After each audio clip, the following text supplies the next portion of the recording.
بسم الله الرحمن الرحيم الحمد لله رب العالمين له النعمة وله الفضل وله الثناء الحسن وصلوات الله البر الرحيم والملائكة المقربين على سيدنا محمد أشرف المرسلين وحبيب رب العالمين وعلى جميع النبيين اللهم علمنا ما جهلنا وذكرنا ما نسينا وانفعنا بما علمتنا وزدنا علما وإنا نعوذ بك من حال أهل النار رب اشرح لي صدري ويسر لي أمري واحلل عقدة من لساني يفقه قولي آمين أما بعد الله تبارك وتعالى dit dans le Coran honoré وتعاونوا على البر والتقوى ولا تعاونوا على الإثم والعدوان, c'est-à-dire entraidez-vous pour les œuvres de bien et l'obéissance à Allah, pour la piété, accomplez les obligations, évitez les interdits, et ne vous entraidez pas pour le péché et la désobéissance à Allah. On met l'intention comme d'habitude, lillahi ta'ala, d'appliquer cette ayah, s'entraider dans le bien, pour la piété, et les savants ils disent ilmuddin hayadul islam, la science de la religion c'est la vie de l'islam. Nous on apprend la religion et l'islam c'est pas l'ignorance, comme beaucoup à notre époque, spiritualité, ils apprennent pas la religion. Donc on s'entraide dans l'apprentissage de la science de la religion par application de la parole du prophète sallallahu alayhi wa sallam. Ya ayyuhan nas ta'allamu fa innamal ilmu bit ta'allum wal fiqhu bit tafaqquh wa man yuridillahu bihi khayra yufaqihu fid din. Ô vous les gens, apprenez, car certes la science ne viendra que par l'apprentissage et la compréhension ne viendra que par l'apprentissage. Et celui pour qui Dieu veut le bien, il fasse qu'il apprenne la religion. Et quand on entend des paroles comme ça du prophète, tu sais c'est qui est bien et celui qui est pas bien. Si tu apprends la religion, c'est que Dieu a voulu le bien pour toi. Si tu n'apprends pas la religion, c'est que Dieu n'a pas voulu le bien pour toi. Et apprendre la religion, c'est pas apprendre l'histoire des prophètes, ou l'histoire du prophète. C'est apprendre qu'est-ce que Dieu nous a ordonné d'apprendre, comment faire les obligations, éviter les interdits, et les choses indispensables pour être pieux. Et après, en plus de cela, tu apprends les histoires sur les prophètes, sur les mosquées, sur autre chose. Mais au minimum, on apprend ce qu'est un devoir d'apprendre chaque musulman responsable. La croyance, l'apostasie, la purification, la prière. Chapitre des péchés, comment vendre, comment acheter, comment se marier, comment divorcer, comment de la zakat, comment faire le hajj, etc. Et donc continue Inch'Allah le cours sur la meilleure des sciences, qui est la science de la croyance, Tawhid. As-sifatu ar-rabi'a al-wahdaniyya wa ma'nahu anna Allah tabaraka wa ta'ala laysa lahu thanin wa laysa murakkaban mu'allafan kal-ajsami كالعرش والكرسي والجنة والنار والسماوات السبع والإنسان والملائكة والجن فإن هؤلاء أجسام مؤلفة أي تقبل الانقسام العرش والكرسي والجنة والنار والسماوات هذه أجسام كثيفة تضبط باليد والملائكة والجن والروح هي أجسام لطيفة لا تضبط باليد لكن كل له حد ومساحة وحجم فهو مخلوق لله تعالى وكل يقبل الانقسام. Donc le cher il a dit le quatrième attribut, donc l'unicité, c'est-à-dire que Allah tabaraka wa ta'ala n'a pas de second, on vous a rappelé, c'est-à-dire qu'il n'a pas de semblable, il n'y a pas un autre Dieu que lui, il n'y a pas un créateur autre que lui, et il n'est pas composé comme les corps. Alors les corps, les savants, ils ont dit le corps c'est tout ce qui est composé de particules. Certains savants ils ont dit c'est 2 particules au minimum. D'accord ? Il y a des détails, en gros le corps par définition il est composé. Et le corps ça veut dire le volume. Même si c'est un cube, même si c'est une sphère, même si c'est un nuage, même si c'est une âme, même si c'est une lumière, même si c'est une ombre, même une obscurité, le corps c'est ce qui est un volume. Et donc tout ce qui est un volume est formé de particules. Et donc comme il est formé de particules qui sont collées entre elles, si tu divises ces particules, le corps se divise. Donc tous les corps, ils acceptent rationnellement la division.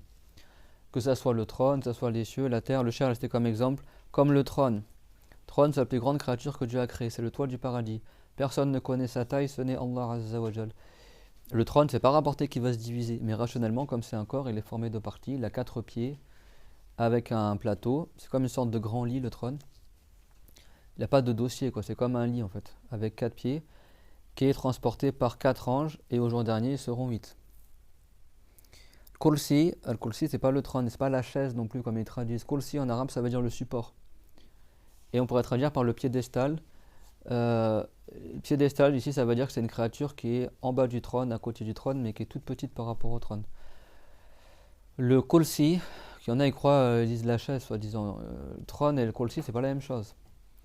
Donc Dieu n'est ni assis sur le kursi, ni sur le trône. Al-kursi, en arabe, on appelle la chaise al-kursi.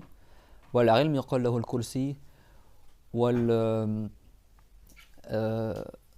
ما يستند عليه يقال له كرسي وما يدعى عليه الأقدام يقال له كرسي وما يدعى عليه الهمزة يقال له كرسي يعني كرسي ما شرط يكون المقعد يعني donc حيث يجلس الشخص في اللغة الكرسي معناه أوسع من ذلك. Donc al-kursi, même si le sens connu en arabe aujourd'hui ça veut dire la chaise, en fait kursi en arabe, la science on l'appelle kursi aussi. C'est bon? Kursi ça veut dire le support. Même en arabe, quand on avait déjà vu ça dans les cours précédents, quand tu écris la hamza, des fois tu as écrit sur un alif, des fois sur un waw, des fois sur un ya. Le support d'une lettre, on appelle ça le kursi de la hamza. C'est bon, le support sur lequel tu poses ton livre, on appelle ça la kursi du livre. C'est bon? Et dans le passé, les rois étaient assis sur des trônes et ils mettaient leurs pieds sur un piédestal. C'est ce qu'on appelait le kursi aussi, c'est bon? Alors ça veut pas dire que Dieu est assis sur le trône et met ses pieds sur ça. Non, mais c'est juste que Dieu l'a nommé al-kursi, le support, cette créature-là qui est immense, qui est al-kursi, et la créature qui est encore plus grande qu'elle, on l'appelle le trône, al-arsh. Al-arsh, c'est le toit du monde. C'est-à-dire que le monde se termine à al-arsh. Sur le trône, il y a un livre dans lequel Dieu a fait inscrire les deux dernières ayats de Al-Baqarah. آمن الرسول بما أنزل إليه من ربه والمؤمنون كل آمن بالله وملائكته وكتبه ورسله لا نفرق بين أحد من رسله. Jusqu'à la fin de la ayah, vous connaissez? قالوا سمعنا وأطعنا غفرانك ربنا وإليك المصير. Inch'Allah, un jour on fera l'explication de cette ayah. Cette ayah, si je la récite au moment du Maghreb, au moment du Soubor, c'est une cause de protection. Et tellement elle est importante cette ayah, qu'il y a eu beaucoup de baraka quand Dieu l'a révélé. C'est les deux dernières ayats de Surat al-Baqarah. Surat al-Baqarah se termine par ça. Et tellement ces deux ayats sont éminentes que Dieu les a fait inscrire au-dessus du trône. Au-dessus du trône, tu as un écrit où dedans il y a les deux ayats par lesquels Dieu il a clôturé Surat al-Baqarah et qui comporte des invocations, comporte beaucoup de choses. Que la personne sera jugée sur le bien qu'elle a fait, le mal qu'elle a fait, qu'on croit aux anges, aux prophètes, on croit en Allah, on croit en ce qui a été révélé au prophète Mohammed, on croit à tous les messagers, on ne fait aucune distinction entre les messagers de Allah. Ça c'est une preuve que tous les prophètes sont venus avec l'islam. Ça c'est les compagnons qui disent ça là, nufarriqu bayna ahadim mir rusuli wa qalu sami'na wa ata'na, et les compagnons ils ont dit nous avons entendu l'ordre de Allah par le biais du prophète et nous avons obéi.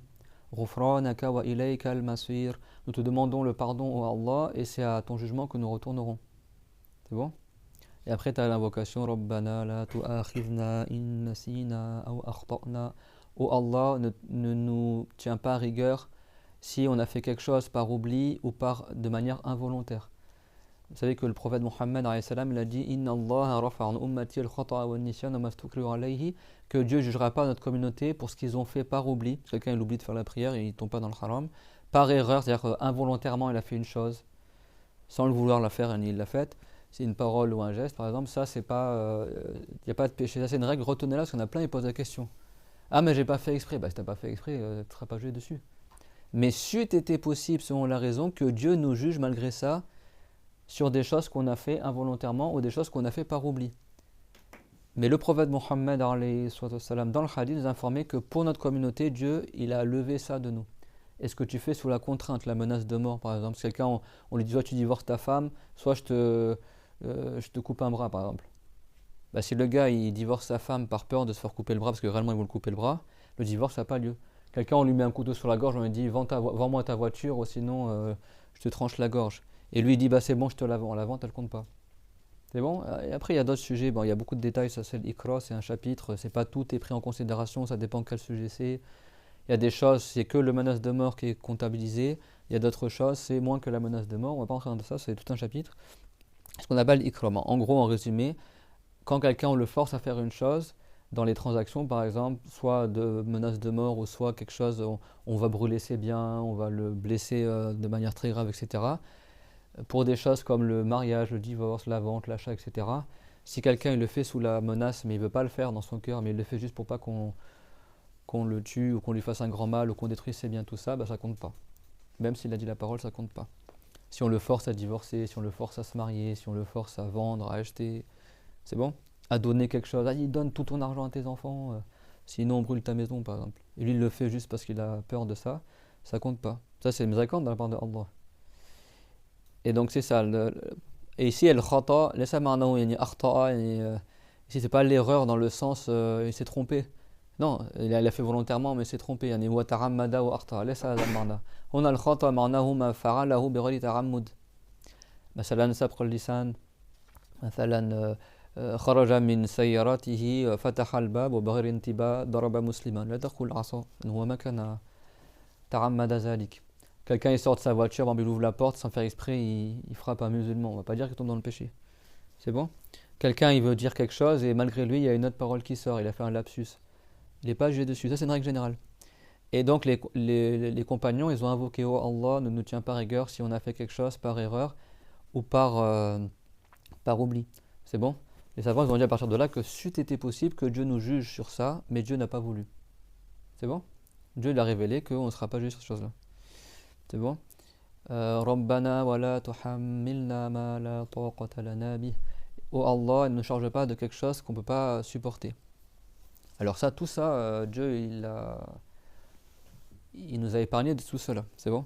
Dieu ne rendra jamais obligatoire une chose qu'on n'est pas capable d'accomplir. C'est ça que ça veut dire la ayah. Mais malgré ça, les compagnons, ils ont montré leur soumission à Allah, ils ont demandé à Allah, parce que le prophète leur a dit de dire ça pour montrer leur soumission.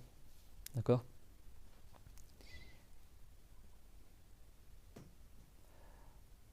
Wa'fu anna waghfir lana warhamna, et pardonne-nous et fais-nous miséricorde.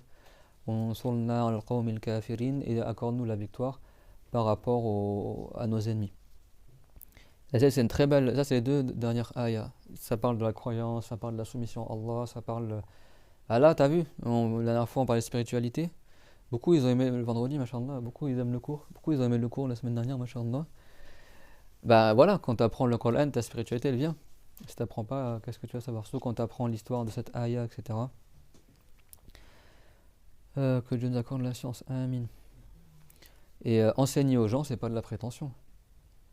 Les gens ils se plaignent que tu enseignes la science. Il y en a ils m'ont dit oui, pourquoi tu dis que l'intention ne suffit pas, c'est un titre qui fait fuir les gens de l'islam. Des commentaires, je les efface, mais tu as des gens qui vraiment, ils sont vraiment dans ce qu'on a décrit dans le cours. C'est-à-dire qu'ils sont ignorants, et dès que tu montes de la science, en fait, ça les dérange en fait.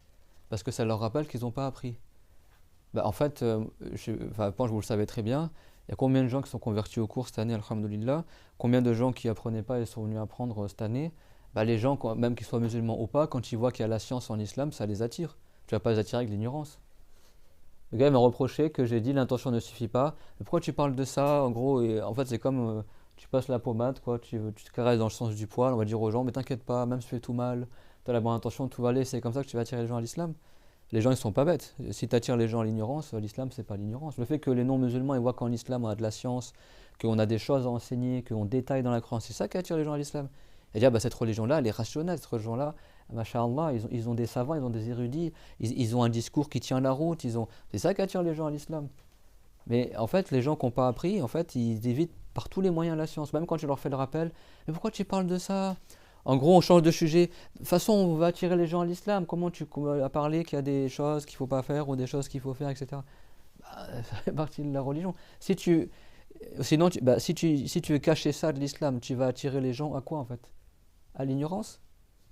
Et celui qui veut se convertir, bah, il se convertit en sachant c'est quoi l'arrêté de l'islam. Il ne va pas se convertir parce qu'on lui a fait croire que l'islam c'est être paresseux et pas apprendre. Et après, une fois qu'il est converti, il va découvrir qu'il faut apprendre la religion. Ça, c'est l'ignorance. Ça, c'est dommage, hein. Mais après, même dans des pays musulmans, il y a des gens comme ça. En fait, comme ils n'ont jamais appris la religion, ils ont fait que l'image. Juste, ils font du zikr, ils font soi-disant un peu la prière. Des fois, ils ne font même pas la prière. Et juste, ils se contentent de dire, moi, je connais tel cher ou ma famille descend de telle personne, etc. Ils sont gentils avec les gens et ils croient que l'islam, ça se résume à ça. Et après, quand tu leur rappelles que, mais tu sais, dans la prière, il y a des obligations, des annulatifs, dans la croyance, il y a des choses qui annulent la croyance de l'islam, il y a des choses qu'on a le droit de dire, des choses qu'on n'a pas le droit de dire, il y a des choses que tu n'as pas le droit de croire, il y a des choses, il y a des lois comme dans n'importe quelle chose du bas monde. Et là, ça concerne l'au-delà. Et ben, comme ils n'ont pas appris, comme ils ont dit les savants, l'ignorance, s'il s'attache à l'ignorance, il fuit de la science, tout comme le bousier, il fuit du musc. Tout à l'heure, on a sorti du parfum, il y a des animaux, ils fuient du parfum. Quand ça sent bon, ils s'enfuient. Le bousier, c'est l'escarabée qui récupère les excréments, il fait une grosse boule et après, il met dans son terrier et mange ça pendant l'hiver. Et ben, les savants, ils disent l'ignorant qui est attaché à l'ignorance, dès qu'il y a un peu de science, il s'enfuit en fait. Tu as des gens, il y a un cours de gens, non, mais c'est bon, moi, alhamdoulilah, je suis gentil. En fait, ils ont peur d'apprendre. Parce qu'ils ont peur d'être face à leur réalité, qu'ils sont ignorants. Et ça, c'est très très grave. Le prophète, qu'est-ce qu'il a dit? وَمَنْ يُرِدِ اللَّهُ بِهِ خَيْرًا يُفَقِّهُ فِي الدِّينِ. Et celui pour qui Dieu veut le bien, il fasse qu'il apprenne la religion. C'est-à-dire, ce hadith-là, il suffit pour te motiver. Le prophète l'a dit وَمَنْ سَلَكَ طَرِيقًا يَلْتَمِسُ فِيهِ عِلْمًا سَهَلَ اللَّهُ لَهُ بِهِ طَرِيقًا إِلَى الْجَنَّةِ. Celui qui prend un chemin pour apprendre la religion, Dieu lui facilite par ce chemin-là une voie pour rentrer au paradis. C'est-à-dire que la voie pour aller au paradis, elle passe par les cours de religion. Après, quand on enseigne la religion, ouais, mais vous voulez que montrer votre science, vous voulez pas attirer les gens à l'islam. Bah, c'est par la science que tu attires les gens à l'islam. Si les gens ils voient que les musulmans c'est des ignorants, ils vont dire, bah, je vais pas quitter l'ignorance pour aller dans l'ignorance. Ils vont dire, tu as plein de non-musulmans, justement, ils aiment apprendre. Ils aiment la rationalité. Et comme eux, ils s'imaginent que les religions, bah, c'est vrai, après, il y a plein de religions qui sont basées sur, enfin, il n'y a qu'une religion de vérité, c'est l'islam. Quand l'autre religion, il n'y a pas un discours cohérent, bah, ils s'imaginent que quand tu as une religion, tu crois en du n'importe quoi, tu suis bêtement sans réfléchir. C'est ça beaucoup d'athées, c'est ça qu'ils pensent. Tu dis crois en Dieu, ah mais moi ces trucs-là, soi-disant Dieu, etc. Parce qu'eux, ils s'imaginent que les religions, en fait, c'est des choses pour les ignorants. Bah, si tu leur montres que l'islam, c'est pas son cas, et que l'islam, c'est la seule religion qui est rationnelle, où chaque chose est prouvée par la raison saine, et que chaque chose tient la route, et qu'il y a une sagesse dans chaque chose que Dieu leur a donné, et qu'il y a de la science, et même de la médecine dedans, il y a de la biologie dans le Coran, dans les hadiths, tout ça, et ben les gens, c'est ça qui les attire à l'islam. Et c'est vrai qu'il y a beaucoup d'athées, bah, se dire, ah mais en fait, votre religion, ah ouais, c'est intéressant tout ça. Ils changent leur vision des choses. Mais s'ils tombent que sur des vidéos qui disent, voilà, ferme les yeux, pense à Dieu, soi-disant, sois gentil avec les gens, ils vont dire, ah bah c'est bon, c'est des trucs. Pour les ignorants, il va passer sa route. Il va dire, bah, c'est comme les chrétiens, les bouddhistes, les machins, soi-disant l'amour, aimez-vous entre les autres, et puis c'est tout. Et ça, il n'y a pas que les musulmans qui disent ça. C'est clair? Comme les chrétiens, eux, tout est basé sur les sentiments. Il n'y a aucun truc rationnel. Tout ce qu'ils racontent, il n'y a rien qui tient la route. Mais Dieu, il t'aime, Jésus t'appelle à lui, si tu viens chez nous, tu verras, Jésus va t'aimer, etc. Moi, j'ai une sœur, en Rosbillah, sa sœur, qui n'avait pas appris la religion, bah, à force de rester avec des chrétiens à Paris, tout ça, tu sais, il y a beaucoup de chrétiens, ils sont beaucoup dans l'émotion, tu vois. Toi, tu arrives du bled, par exemple, tu connais personne, tu vois les musulmans, personne ne te calcule, purée, moi je sais pas moi, algérien, marocain ou turc par exemple, personne, les gens du bled qui sont là, personne ne veut m'aider. Puis ils tombent sur des, tu sais, les Français d'origine chrétienne, ils sont tous là, tu vois, tendre la main vers son prochain, tu vois. Ils sont là, mais c'est que par intérêt, tu vois, c'est juste pour être bien vu des gens en fait. Et ben, ils arrivent, ah mais tu viens du Maghreb, mais tu sais, nous, on n'est pas racistes, nous, tu vois, on accueille tout le monde, etc. Ils sont là, ils vont te donner à manger, etc. Mais viens chez nous, ben là, on va faire un repas demain, viens, etc. Et puis après, petit à petit, tu sais, nous, soi-disant, ils vont dire la mécrance, Dieu est amour, soi-disant Jésus. Tu sais, Jésus, il t'aime aussi, même si t'es pas chrétien, mais Jésus, il t'appelle, tu vois. Et quelqu'un qui est tout seul, et il voit que les musulmans l'aident pas, tout ça, bah t'en as des fois des maghrébins qui n'ont pas appris la religion ou autre, hein, et bah qui deviennent chrétiens juste parce qu'ils ont trouvé que les chrétiens étaient gentils avec lui, ils l'ont accueilli alors que les musulmans l'ont pas accueilli. T'as des histoires comme ça. Et après, quand tu vois leurs croyances, il n'y a qu'un seul Dieu, mais soi-disant Marie, c'est la mère de Dieu. Bah, c'est la mère de Dieu, elle existait avant Dieu. Alors comment elle est créée par Dieu, ça existait avant Dieu. Enfin, tout est incohérent chez eux. Le Saint-Esprit, Jésus c'est le Fils de Dieu, mais en même temps c'est Dieu, et la parole de Dieu s'est incarnée dans Jésus. Enfin, même les prêtres chrétiens, ils ne savent même pas t'expliquer c'est quoi leur croyance. C'est pour ça qu'il y a énormément de Français, ils ont quitté le christianisme. Tu as des gens qui se convertissent, les églises sont vides en France. S'il n'y avait pas les créoles et les mecs qui viennent des dom-toms, les églises elles tombent en ruine en France. C'est l'État qui les subventionne pour qu'avant c'était payé par les aumônes des gens, maintenant plus personne ne donne l'aumône à l'église. Les églises elles sont désertes en France, parce que beaucoup de gens ont compris que c'était du n'importe quoi. Et si qu'à part appris, elle est exposée à s'égarer. L'islam c'est pas ça, on va dire, mais tu sais, Dieu il t'aime, tu sais, en islam. Oui, en islam on aime ce qu'on veut pour nous-mêmes, mais il n'y a pas que ça. C'est-à-dire quand les chrétiens ils disent réponds en bien à celui qui te nuit, le prophète Mohammed enseignait ça aussi, ça fait partie de l'islam. Mais la religion c'est pas que ça. Il y a une science derrière, il y a une croyance, il y a une théologie qui est argumentée en islam. C'est pas comme les chrétiens ils disent ah mais c'est le mystère de la foi. C'est comme ça, c'est là. T'as des chrétiens, ils ont 20 ans, ils disent moi j'arrive pas à trouver la foi. Comment tu prétends être croyant si t'as même pas la foi? Nous en islam, si quelqu'un dit j'ai pas la foi, il est pas musulman, c'est tout, point. C'est pas tu passes ta vie, le mystère de la foi, j'essaye d'avoir la foi. C'est comme ça qu'ils disent les chrétiens, parce que comme ils comprennent rien du tout à leur croyance, et en fait ils n'arrivent pas à croire les yeux fermés sans en douter en fait. Mais nous les musulmans, on est sûr de notre croyance, parce qu'on a les arguments qui prouvent que l'islam c'est la vérité. On n'est pas là, si quelqu'un il n'a pas la foi, il est apostat. Même un chrétien, si un chrétien dit je cherche la foi, je n'arrive pas à croire, et ça, bah, il n'est pas chrétien alors s'il ne croit pas à son truc. Vous avez compris le sujet? Bah, l'islam, c'est pas ça, c'est pas le flou artistique. Non mais c'est le mystère de la foi. Tu vois, nous, on aime Allah, mais après, il n'y a que Dieu qui sait, qui ira au paradis, qui est agréé. Tu sais, nous, c'est pas comme ça. On n'est pas les mystiques, là, tu vois, les sectes, tu vois. Non, le prophète est venu avec une croyance claire et Dieu nous a expliqué la croyance dans le Coran, à travers les ayats, et le prophète nous a expliqué le Coran, et les savants ont expliqué, ont écrit des livres sur la croyance, ce qu'on appelle le tawhid. C'est clair, tout le monde? Donc Dieu n'est pas un corps et tous les corps se divisent. Si le corps il soit dur comme les cieux et la terre, ou impalpable, comme les anges, comme les djinns, tout cela sont des corps qui acceptent la division. C'est bon, le corps c'est quoi? C'est ce qui est formé de substances, au minimum deux. C'est bon? Et le corps est forcément un volume, forcément dans un endroit, et comme il a une limite, tout corps a une limite, c'est-à-dire une hauteur, une largeur, une profondeur, donc il a besoin de qui l'a limité par cette limite, parce que le corps ne se crée pas tout seul. Et le corps ne crée pas un corps, ça c'est des règles, retenez-le. Si Dieu était un corps, il n'aurait pas créé les corps. Si Dieu était un volume, il n'aurait pas créé les volumes. Si Dieu était un volume, si Dieu était dans le ciel, il serait plus petit que le ciel, et il serait limité par le ciel, et il aurait besoin de qui l'a limité par ses limites, plutôt que d'autres. Et celui qui a besoin est faible, celui qui est faible n'est pas Dieu. C'est clair?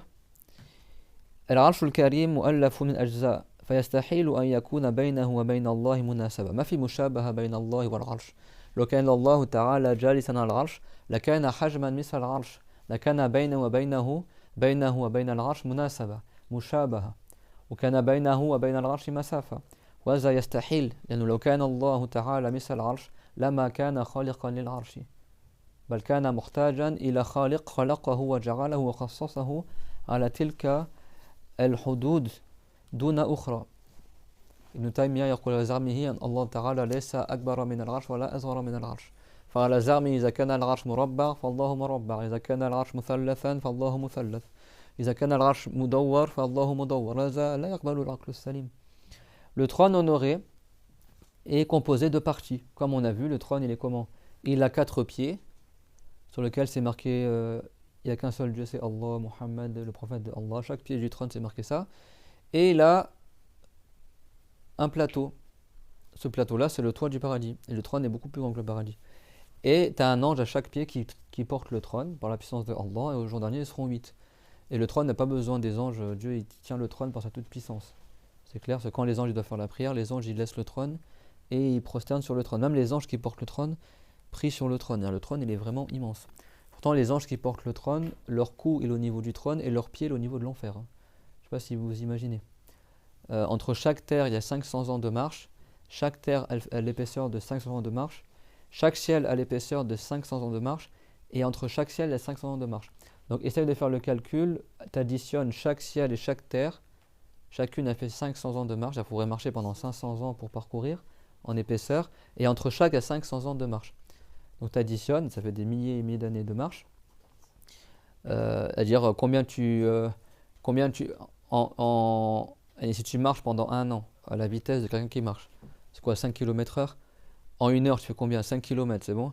Tu multiplies ça en 24 heures, après tu multiplies ça par 360 jours, ça te fait combien de kilomètres en un an, c'est bon? Et après ce résultat-là, tu multiplies par 500. Ça fait 500 années de marche. Ça te donne une distance en kilomètres, vous pourrez vous amuser à faire le calcul si vous voulez, une distance qui est entre le ciel et la terre. C'est bon, chaque terre et chaque espace entre chaque terre fait 500 ans. Donc ça fait 1000 ans pour chaque terre, l'espace plus la terre. Et pareil pour les cieux. C'est bon? Les 7 cieux réunis, par rapport au piédestal, au Kursi, sont comme la taille d'une bague dans le désert. Si je mets ma bague dans le Sahara, tu ne vois pas la bague tellement le Sahara il est grand. Si je fais une photo satellite. Ben, les 7 cieux réunis sont comme la taille d'un anneau mis dans un désert. C'est-à-dire que le trône, il y a le Kursi qui est en dessous du trône, le Kursi, par rapport aux 7 cieux réunis, les 7 cieux réunis qui sont immenses, eh ben, c'est comme le désert par rapport à une bague. C'est-à-dire que le Kursi, il aurait la taille d'un désert et les 7 cieux réunis la taille d'une bague. Et après, le Kursi lui-même, il est la même proportion. C'est-à-dire que le trône par rapport au Kursi est comme le désert par rapport à la bague. Ça, c'est le prophète, hein, soit toi salam, qui a donné cet exemple-là. Qui est un exemple qui est parlant, surtout pour les Arabes. Tu vois le désert, tu vois la bague, l'ordre d'idée, c'est comme une goutte dans l'océan, quoi. C'est facile à comprendre. Mas samawatu sab'u fi jambil arshi illa ka halqatin mulqatin fi ardi falah. Le prophète, alayhi salatu wassalam, il a dit, les 7 cieux réunis, comparés au kursi, ne sont que comme une bague jetée dans un désert. Wa fadlul arshi ala al-kursi ka fadli ardil falah al-falati ala al-halaqa. Et la proportion du trône par rapport au kursi est comme la proportion du désert par rapport à la bague. C'est-à-dire que le kursi, il est comme une goutte dans l'océan par rapport au trône. Et les 7 cieux réunis sont comme une goutte dans l'océan par rapport au kursi, il est comme une bague dans le désert. C'est clairement tout le monde, donc c'est des proportions immenses. Un seul ange qui porte le trône, sa tête elle est au niveau du trône et ses pieds sont au niveau de l'enfer. Ça veut dire que ces anges-là, ils font des milliers d'années de marche de haut. Et malgré ça, le trône est plus grand qu'eux. Personne ne connaît la taille du trône, ce n'est Allah Azza wa Jal. Et malgré ça, le trône qui est immense, il a des parties, il peut se diviser rationnellement. Donc on ne dit pas Dieu assis sur le trône. Parce que si Dieu est assis sur le trône, ça veut dire soit il est plus grand que le trône, soit plus petit que le trône, soit de la même taille que le trône. C'est-à-dire qu'il aurait une taille. Celui qui a une taille a besoin de qui lui a donné cette taille-là. Parce que quelqu'un qui a une taille, il ne se donne pas la taille à lui tout seul. C'est clair? Il y avait un égaré, Ibn Taymiyyah, il dit quoi, soi-disant? Il dit Dieu n'est pas plus grand que le trône, ni plus petit que le trône.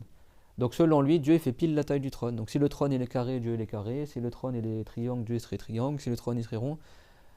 Après il a dit, mais bon, il y en a, ils ont divergé. Il y en a, ils ont dit que Dieu est un peu plus petit que le trône, soi-disant de 4 doigts. Et il a dit, mais ça, il n'y a pas de souci à dire ça. Parce que tu dises la même taille que le trône ou un peu petit que le trône, c'est quasiment pareil. Et après, en plus, regarde ce qui est rigolo, enfin ce qui est paradoxal, c'est qu'après il se sert du hadith du prophète qui dit ma fis samawati sab'a mawdir al-barat as-sabir illa wa fi malakun qa'imun راكعون ساجدون يصلي استدل بهذا الحديث ابن تيمية حتى يقول أن المراد أن السماوات مشحونة بملائكة نعم فقال فكذلك العرش مشحون بذات الله ولا يفرق لو قلت إلا 4 أصابع وبغير 4 أصابع يعني المراد أن الله تعالى ملأ العرش أعوذ بالله هو الدليل والحديث رد عليه إن الحديث يدل على أن الله ليس في السماء.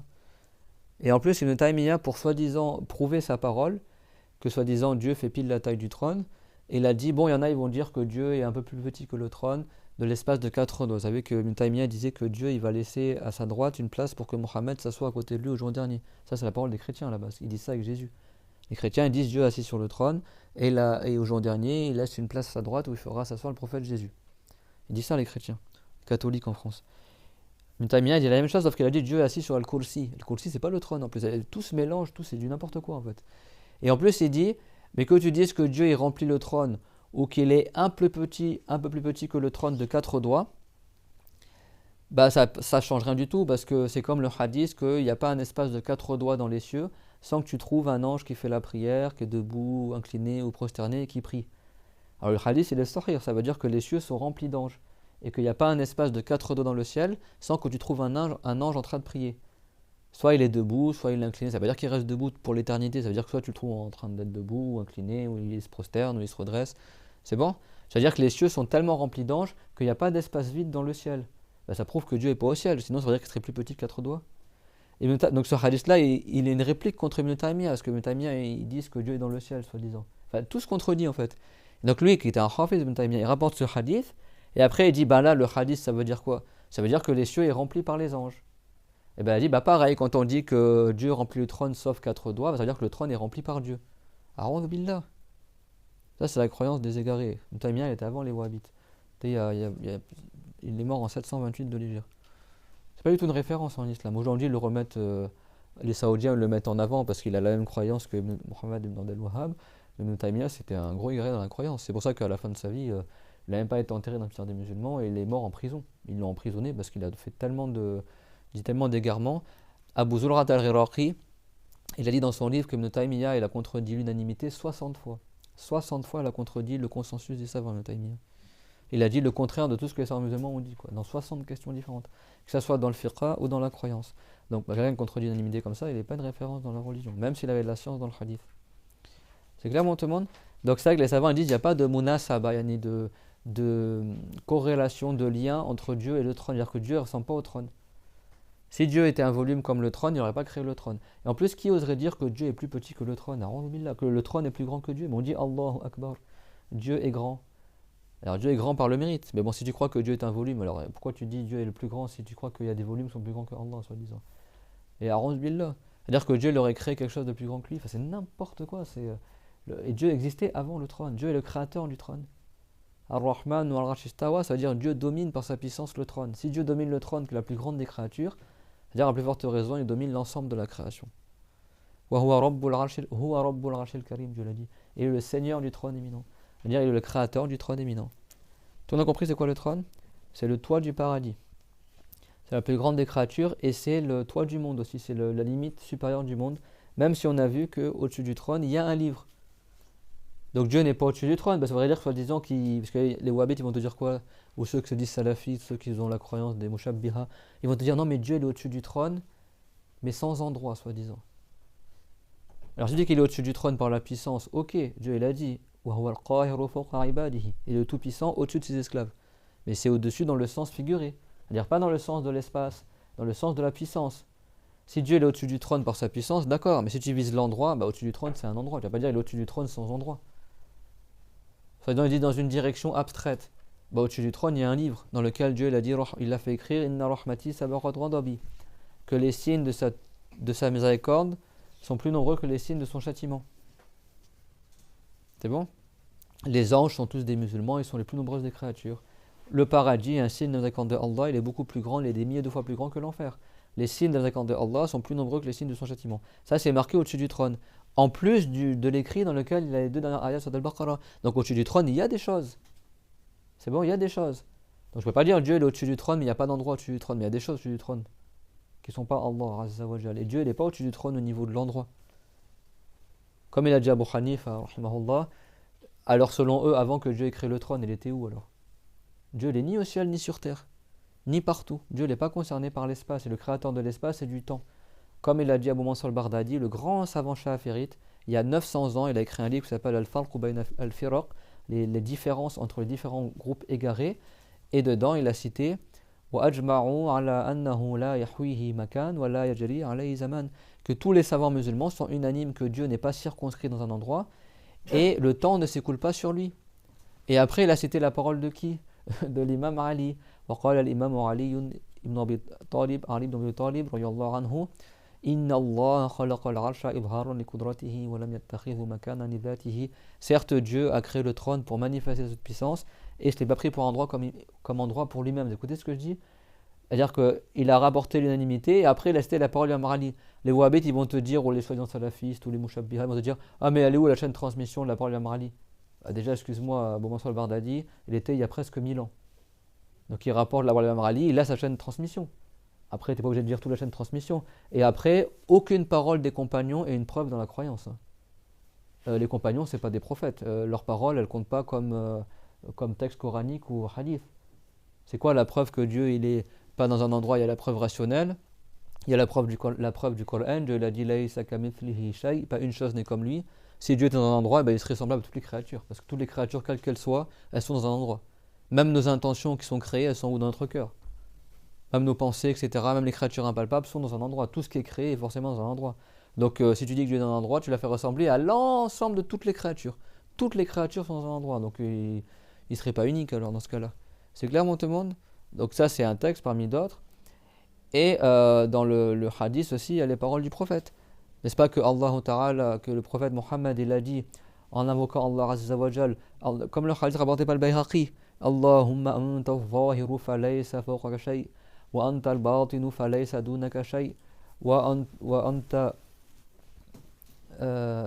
الأول فليس قبلك شيء وأنت الآخر فليس بعدك شيء.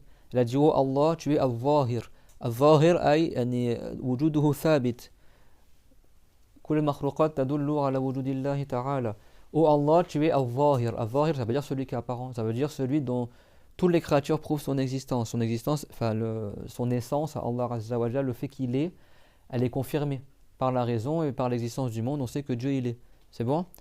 Donc tu es al-zahir, donc il n'y a rien au-dessus de toi. Tu es al-batin, c'est-à-dire celui celui qui sait tout ce qui est dissimulé. Al-batin, donc il n'y a rien qui est en dessous de toi. Tu es al-awwal, donc il n'y a rien avant toi. Et tu es al-akhir, donc il n'y a rien après toi. C'est-à-dire Dieu il est al-awwal dans le sens qu'il existe il est avant toute chose, donc il n'a pas de début à son naissance, et il n'a pas de fin à son naissance, il est de toute éternité et éternellement sans fin. C'est clair? Donc il est al-awwal al-akhir, le premier et le dernier dans ce sens-là, c'est clair? Donc le prophète l'a dit quoi? Qu'il n'y a rien au-dessus de Dieu, parce qu'il est al-zahir, il n'y a rien en dessous de Dieu, parce qu'il est al-batin, il n'y a rien avant Allah, parce qu'il est al-awwal, et il n'y a rien après Allah, parce qu'il est al-akhir. Qu'est-ce qu'il a dit al-Bayhaqi? Il a dit وَاسْتَدَلَّ أَصْحَابُنَا بِهَذَا الْحَدِيثِ على أن الله تعالى ليس في مكان. Al-Bayhaqi, qui est un grand savant connu, il a dit nos compagnons, les savants, ils se sont servis de ce hadith-là pour prouver que Dieu n'est pas dans une place. Et il a dit فَإِنْ لَمْ يَكُنْ فَوْقَهُ شَيْءٍ وَلَا دُونَهُ شَيْءٍ وَلَا قَبْلَهُ شَيْءٍ فَإِنْ لَمْ يَكُنْ فَوْقَهُ شَيْءٍ وَلَا دُونَهُ شَيْءٍ فَلَمْ يَكُنْ فِي مَكَانٍ. S'il n'y a rien au-dessus de Dieu et rien en dessous de Dieu, donc Dieu n'est pas dans un endroit. Parce que celui qui est dans un endroit, il y a quelque chose au-dessus de lui et quelque chose qui est en dessous. C'est bon? Bayhaqi, c'est un savant qui est connu. Il y a des grands savants chafirites. Donc la preuve dans le hadith, elle y est également. C'est clair? Et quand l'imam Abu Mansour al-Bardi, il me pose des questions. Oui, le wahhabite, il me dit il n'y a pas de chaîne de transmission pour la parole d'Imam Ali. Mais en fait, les preuves, ce n'est pas la parole des compagnons. Un compagnon, il peut se tromper. Ça, retenez-le. Aucune parole de savant n'est une preuve dans la croyance. La croyance de l'islam, elle n'est pas fondée sur des paroles de gens qui peuvent se tromper. Elle est fondée sur des choses qui sont indéniables. C'est-à-dire le Coran, le hadith confirmé, le hadith mutawatir et l'unanimité des savants. C'est quoi, outre ces arguments-là, que Dieu est pas dans un endroit? Et bien dans la parole d'Abu Mansour al-Bardadi, la preuve c'est qu'il a dit wa ajma'u, que tous les savants sont unanimes que Dieu n'est pas dans un endroit. C'est ça la preuve. La parole d'Imam Ali, c'est juste pour illustrer le propos que Dieu n'est pas dans un endroit. À aucun moment la preuve d'Imam Ali, c'est une preuve dans la croyance. Comprenez ce que je veux dire?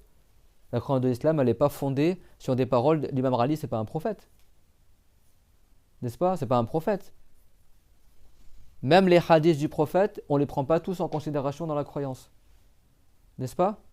Certains savants ont dit si le hadith il n'est pas mutawatir, il n'est pas rapporté par un grand groupe de compagnons, on ne le prend pas comme preuve dans la croyance. Tu vas confirmer les attributs de Allah avec des paroles qui sont bancales ou qui ne sont pas confirmées dans une parole de compagnon. Un compagnon, c'est possible qu'il se trompe.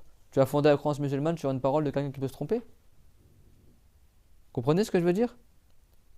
Là, la parole que Dieu n'est pas à un endroit, la preuve, c'est pas la parole de Mansour al-Bardadi. La preuve, c'est l'unanimité qu'il a rapportée. C'est l'unanimité, la preuve. Vous comprenez ce que je veux dire ou pas? Tu dis pas, la preuve que Dieu est sans endroit, c'est que l'imam Ali l'a dit, comme c'est rapporté dans Farbain al-Firaq, Kan Allah wa la makan wa al-an ala ma alayhi kan. Que Dieu l'a dit, que l'imam Ali l'a dit, Dieu est sans endroit, et il n'y avait pas d'endroit, et il est, après avoir créé l'endroit, tel qu'il a toujours été sans endroit. Ça, c'est pas une preuve dans la religion. Ce n'est pas une preuve. Comprenez ce que je veux dire? Ce n'est pas une preuve. Alors bien sûr, les compagnons ont la bonne croyance, et ils disent des paroles conformes à la bonne croyance. Mais la parole des compagnons n'est pas une preuve dans la croyance de l'islam. On ne base pas la croyance de l'islam sur des paroles de gens qui peuvent se tromper. La croyance islamique, elle est basée sur des arguments irréfutables. Comprenez ce que je veux dire? Et c'est quoi les arguments irréfutables? C'est pas ma parole à toi, ou la parole d'un compagnon, ou la parole d'un savant.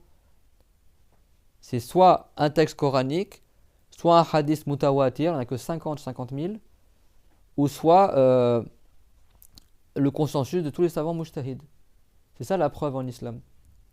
Après, les savants, par exemple, l'imam al-Tahawi, il a dit que wala tahwihi al-jihatu sit la tahwihi al-jihatu sit kasa'il mubtadarat, que Dieu n'est pas compris dans les 6 directions contrairement à l'ensemble des créatures. C'est pas ça la preuve que Dieu n'est pas dans une direction, c'est bon?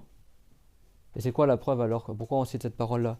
Parce qu'At-Tahawi, il a dit au début de son livre qu'il y a unanimité sur tous les sujets qu'il aborde dans son livre. هذا ذكر بيان عقيدة أهل السنة والجماعة على مذهب فقهاء الملة أبي حنيفة النعمان ثابت الكوفي ثابت الكوفي والصاحبيه etc.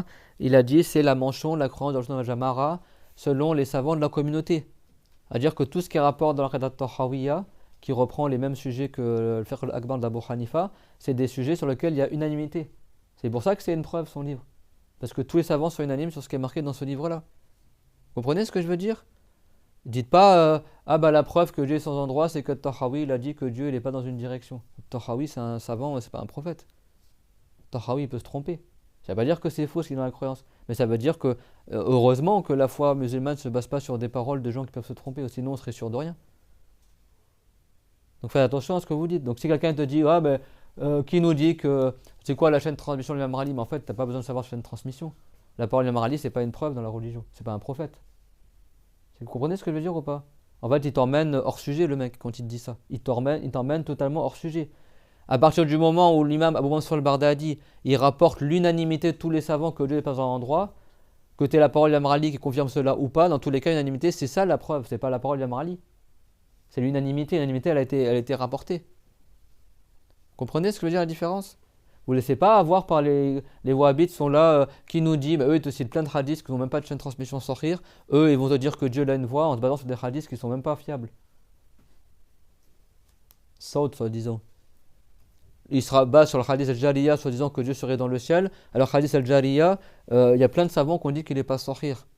Et qu'est-ce qu'il a dit à Abu Hanifa? Il a dit on accepte le hadith dans la croyance pour prouver un attribut de Allah que si il fait l'objet de l'unanimité quant au fait qu'il est sahih. C'est-à-dire que lui, il a dit même si le hadith n'est pas mutawatir, si c'est un hadith unitaire, un hadith ahad, c'est-à-dire qui est rapporté par un compagnon ou deux compagnons ou trois compagnons, on l'accepte pour prouver un attribut de Allah Azza wa Jal, à condition que tous les hafiz du hadith, tous les huffaz, tous les grands savants du hadith sont unanimes que le hadith est sahih. Les wahhabites, il n'y a aucun hadith qu'ils citent qui sont fiables. Le plus fiable qu'ils ont, c'est hadith al-Jariya. Et hadith al-Jariya, il y a plein de savants qui ont rejeté le fait qu'il soit sahih. Donc on ne le prend pas dans la croyance. Les hadiths de Saoud, que Dieu leur est soi-disant qu'ils entendraient une voix ou je sais pas quoi, ces hadiths-là, ils ont été jugés faibles par Al-Bukhari, par Ibn al-Jawzi, par d'autres savants. C'est pas des hadiths confirmés. En plus, ça ne veut pas dire que Dieu a une voix, ça veut dire que quand Dieu il révèle la révélation à Jibril, les anges ils battent de leurs ailes dans les cieux, et du coup ça fait un son dans les cieux. Et le son en arabe on l'appelle saut, tout comme la voix on l'appelle saut. Donc si quelqu'un n'a pas pris la religion, il ne sait pas qu'est-ce qu'il faisait par saut. Est-ce que c'est un son ou est-ce que c'est une voix? Ceux qui croient que la parole de Dieu c'est une voix, ils comprennent le hadith que quand Dieu il révèle à Jibril, les anges entendent une voix. C'est pas ça. Les anges entendent un son, qui est le son du battement des ailes des anges. C'est clair, mon tout le monde? Selon ce que les savants et Ibn Hajar et d'autres ils ont expliqué. Hadith al-Bukhari et d'autres. Ça, c'est sur ça qu'ils se basent les wahhabites pour confirmer leur croyance. Il n'y a aucun truc qui est fiable. Et après, la parole d'Ibn Taymiyyah. Ibn Taymiyyah, c'est pas le prophète. Et la parole de Mohammed ibn al-Wahhab. Donc, eux, ça leur dérange pas de citer plein de trucs qui sont faibles. Après, quand on cite quelque chose, ah bah, nous, la chaîne de transmission de l'imam Ali. Parce que ça les dérange. Mohammed Ibn Taymiyyah, je suis très fatigué et j'ai l'impression que les gens ne sont pas concentrés aussi. J'aime pas parce qu'on ressent des choses quand on donne le cours. Concentrez-vous dans le cours. Et Ibn Taymiyyah, Ibn Taymiyyah, il détestait l'imam Ali. Il le déclarait même mécréant. Il disait l'imam Ali il est rentré en islam en étant petit, et il y a divergence, est-ce que l'islam de celui qui... C'est faux hein, ce qu'il dit. Il y a divergence, est-ce que l'islam de celui qui n'est pas pubère, il est valable ou pas? Ben non, il n'y a pas de divergence, que l'imam Ali, quand il est rentré en islam en étant pas pubère, son islam était valable. Il n'y a aucune divergence. Parce qu'à son époque, la responsabilité, elle n'était pas liée à la puberté, elle était liée à la distinction. Et il avait la distinction, l'âge du discernement, quand il est rentré en islam. Il est rentré en islam vers 8-10 ans ou par là. L'imam Ali ibn Abi Talib. Il n'y a aucune divergence que son islam était valable. Parce qu'un enfant, s'il rentre en islam, son islam il est valable. C'est clair, mon tout le monde? Là où les savants ont divergé, c'est est-ce que administrativement, cet enfant-là, tant qu'il n'est pas encore pubère, il a le statut de musulman, est-ce qu'il hérite? Est-ce qu'il est enterré dans le sphère des musulmans ou pas? Ou est-ce qu'il est toujours rattaché à la religion de ses parents, s'il se convertit? Mais du point de vue de la croyance, il est musulman si c'est rentré en islam. Mais est-ce que administrativement, on considère que c'est toujours un enfant de chrétien ou est-ce qu'on considère que c'est un enfant musulman? C'est-à-dire que s'il meurt et il n'est pas encore pubère, est-ce qu'il est enterré parmi les musulmans ou est-ce que parce que ses parents étaient chrétiens, il est enterré dans le cimetière des chrétiens par exemple? Est-ce qu'il hérite de ses parents? Est-ce que ses parents héritent de lui ou est-ce que ses parents n'héritent pas de lui?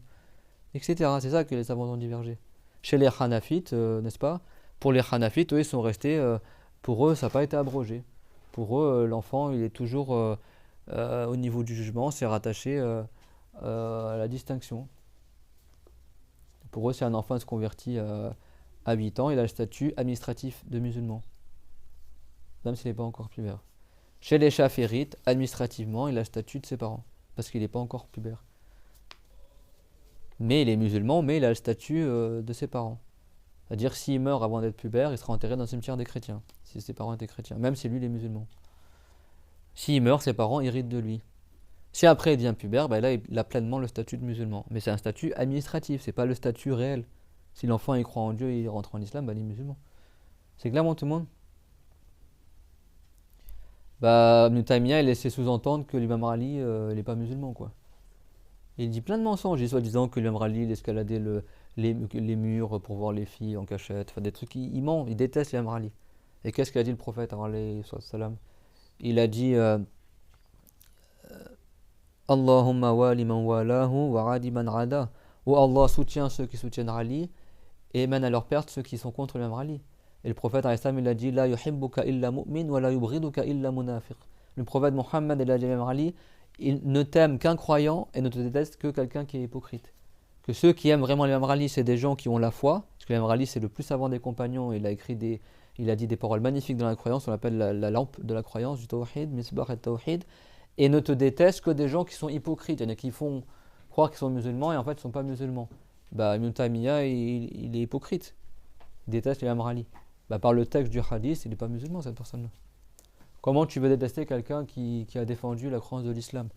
L'imam Ali, comme il le rapporte Abu Nu'aym al-Asbahani, le savant perse Abu Nu'aym, dans Hilyat al-Awliya, il rapporte la parole de l'imam Ali qui a dit, et ça c'est des savants du hadith, que tu as la chaîne de transmission, mais et vous, vos chaînes de transmission, elles sont où? Pour vos bêtises, elles sont où vos chaînes de transmission? Il n'y a aucun texte du Coran et aucun texte du hadith qui dit que Dieu, il existe, il est par son être dans le ciel, assis sur le trône. Si ce n'est des ayats équivoques que vous détournez de leur sens et que vous interprétez à votre sauce et des hadiths faibles. Ça, ne vous laissez pas voir par ces gens-là. Abu Nu'aym al-Asbahani, qu'est-ce qu'il rapporte dans son livre? La parole de Ali, وَمَنْ زَعَمَ أَنَّ إِلَهَنَا مَحْدُودٌ فَقَدْ جَهِلَ الْخَالِقَ الْمَعْبُودُ. Celui qui prétend que notre Seigneur a des limites, eh ben, il a ignoré c'est qui Allah. C'est-à-dire, il prétend que Dieu est un volume. Ça veut dire que Dieu est étendu à l'infini. C'est-à-dire que Dieu, c'est pas un corps du tout. C'est clair? Ça, c'est pour illustrer la croyance musulmane. C'est clair, quand tu as des savants qui disent des paroles comme ça, les wahhabites, ils déclarent mécrant Abu Hanifa. Pourquoi? Parce qu'Abu Hanifa, il a dit des paroles explicites dans le Fakhul Akbar, dans d'autres livres. Il a écrit 5 épîtres dans la croyance. Abu Hanifa, rahimahullah. Et c'est un savant du salaf. Il est né en 80 de l'Hégire, il a rencontré des compagnons. Et l'imam Ali ibn Abi Talib, il a rencontré le père d'Abu Hanifa. Et il a invoqué pour que sa descendance soit vertueuse. Et après, il est né Abu Hanifa. Par la baraka de Vous connaissez l'histoire du père d'Abu Hanifa? Il s'appelle Thabit. Il est, sans trop détailler, mais il est allé chez un homme et c'est quelqu'un de vertueux, son père, machallah. Et en fait, il s'est passé quoi? Il y avait une histoire, il faut que je m'en rappelle, c'était pas prévu, mais il y a une histoire où il y avait un jardin. Et en fait, il se prenait dans un jardin, il a trouvé une pomme par terre et il l'a mangée. C'est bon? Alors, quand tu trouves une pomme par terre, qu'on a pris dans le chapitre de la Lurqanta, si quelqu'un il perd une date ou une pomme et tu trouves dans la rue, tu as le droit de la manger. Bah, c'est pas un truc sur lequel les gens ils demandent après, c'est bon? Lui, il a mangé la pomme et après, il a regretté. Il a dit, mais comment j'ai mangé cette pomme-là? Je sais même pas si le propriétaire est d'accord ou pas. Donc, il a voulu rechercher le propriétaire du jardin pour demander, je sais plus, je crois un an après, ou bref, il a demandé au propriétaire du jardin pour lui demander pardon. Donc, est-ce qu'il accepte, etc. Donc il voit un homme travailler dans le jardin, il croit que c'est propriétaire. Il dit ah mais moi je suis pas propriétaire, moi je suis celui qui est embauché par le propriétaire. Le propriétaire il est à tel endroit. Donc il voyage à tel endroit pour retrouver le propriétaire et vraiment ça a duré super longtemps. Un autre homme il dit non moi je suis pas le propriétaire c'est un tel etc. Et donc c'est fatigué à voyager, à retrouver etc. Et à la fin il a enfin retrouvé le propriétaire qui était un homme vertueux aussi. Il dit voilà j'ai mangé une pomme dans un de tes jardins, sans avoir ton autorisation, je regrette. Moi, tout ce que je veux, c'est que tu me pardonnes si jamais tu n'acceptais pas, parce que quand tu veux faire le repentir, c'est un devoir, tu demandes pardon à la personne, dans le sens que lui, il ne te tient pas rigueur. C'est bon, après lui, il accepte ou il n'accepte pas, mais en tous les cas, il va faire l'effort de demander pardon à la personne, c'est bon? Et quand cet homme-là, il a vu que, donc Thabit, il a fait tout cet effort-là juste pour une pomme, alors beaucoup de gens, ils n'auraient même pas calculé. Il a dit, lui, il est vertueux, c'est vraiment lui qu'il faut que je marie à ma fille. Et donc, qu'est-ce qu'il il lui a dit? Il a dit, moi, je te pardonne qu'à une seule condition. Il a dit, c'est quoi? Il a dit que tu te maries avec ma fille. Et lui, tellement était déterminé à ne pas avoir un péché, etc. Il a dit, moi, c'est pas grave, moi, ça me dérange pas, etc. Je me marie, y a aucun problème. Moi, tout ce que je veux, c'est être pardonné. Et après, il a dit, mais attends, je te préviens, ma fille, elle est aveugle, elle voit pas. Il dit, c'est pas grave, moi, j'accepte, moi, tout ce que je veux, c'est que, voilà, que tu me tiennes pas rigueur, que tu me réclames pas dans l'au-delà, Yanni, pour cette pomme-là. C'est Dieu qui pardonne les péchés, c'est bon, mais ça veut dire que tu me demandes pas compensation dans l'au-delà. Il a dit, et ma fille également, elle marche pas. Euh, C'est pas grave, tout ce que je veux, c'est être pardonné, etc. Après, il a dit, et ma fille, elle parle pas. Bon, ça fait beaucoup, tu vois. Il a dit, moi, j'accepte ta fille comme elle est, tout ce que je veux, Annie, c'est, Annie, me tiens pas rigueur pour cette pomme-là que j'ai mangée, etc. Et après, le père, il a dit, bah, dans ces conditions, alors j'accepte. Il a fait venir les témoins, ils ont fait le contrat de mariage sans que la fille soit là, tu vois. C'est pas une condition qu'elle soit là.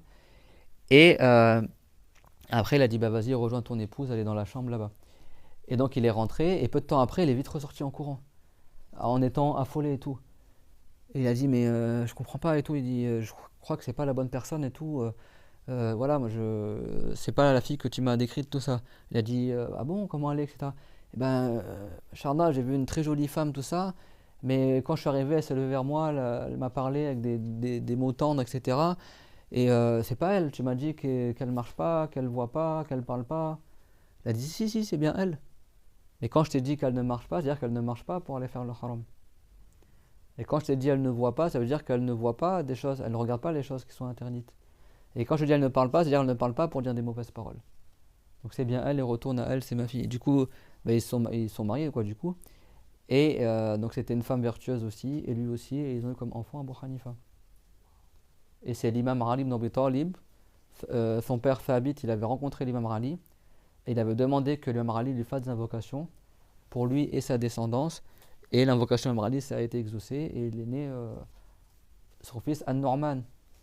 Norman, c'est le prénom d'Abu Hanifa, An-Norman ibn Thabit, qui a été parmi les plus grands savants du salaf et qui a écrit des livres magnifiques où il a clairement détaillé la croyance. Wallahu yatakallamu la kakalamina, et Dieu parle pas comme notre parole à nous.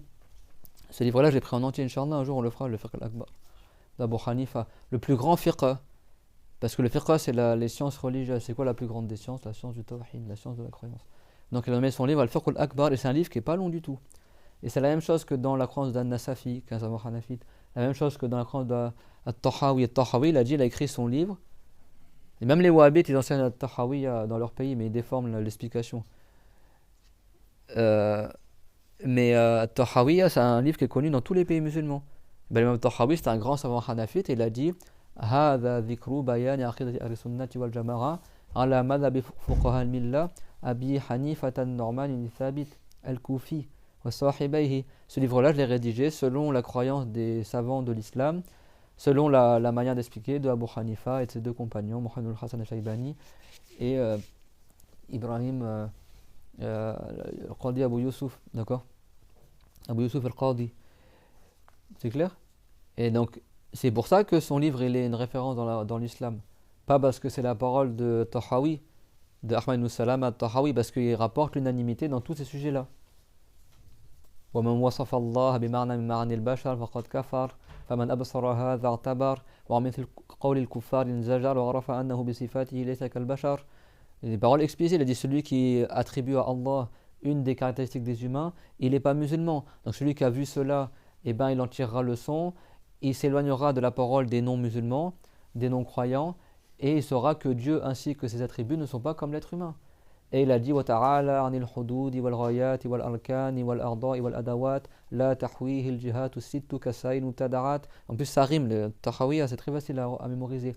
Il a dit, et Dieu n'est pas concerné par les limites, ni par les côtés, ni par les extrémités, ni par les petits organes, ni par les grands organes. Il n'est pas circonscrit dans les 6 directions, contrairement à l'ensemble de la création. Il n'y a pas plus explicite que ça, quoi.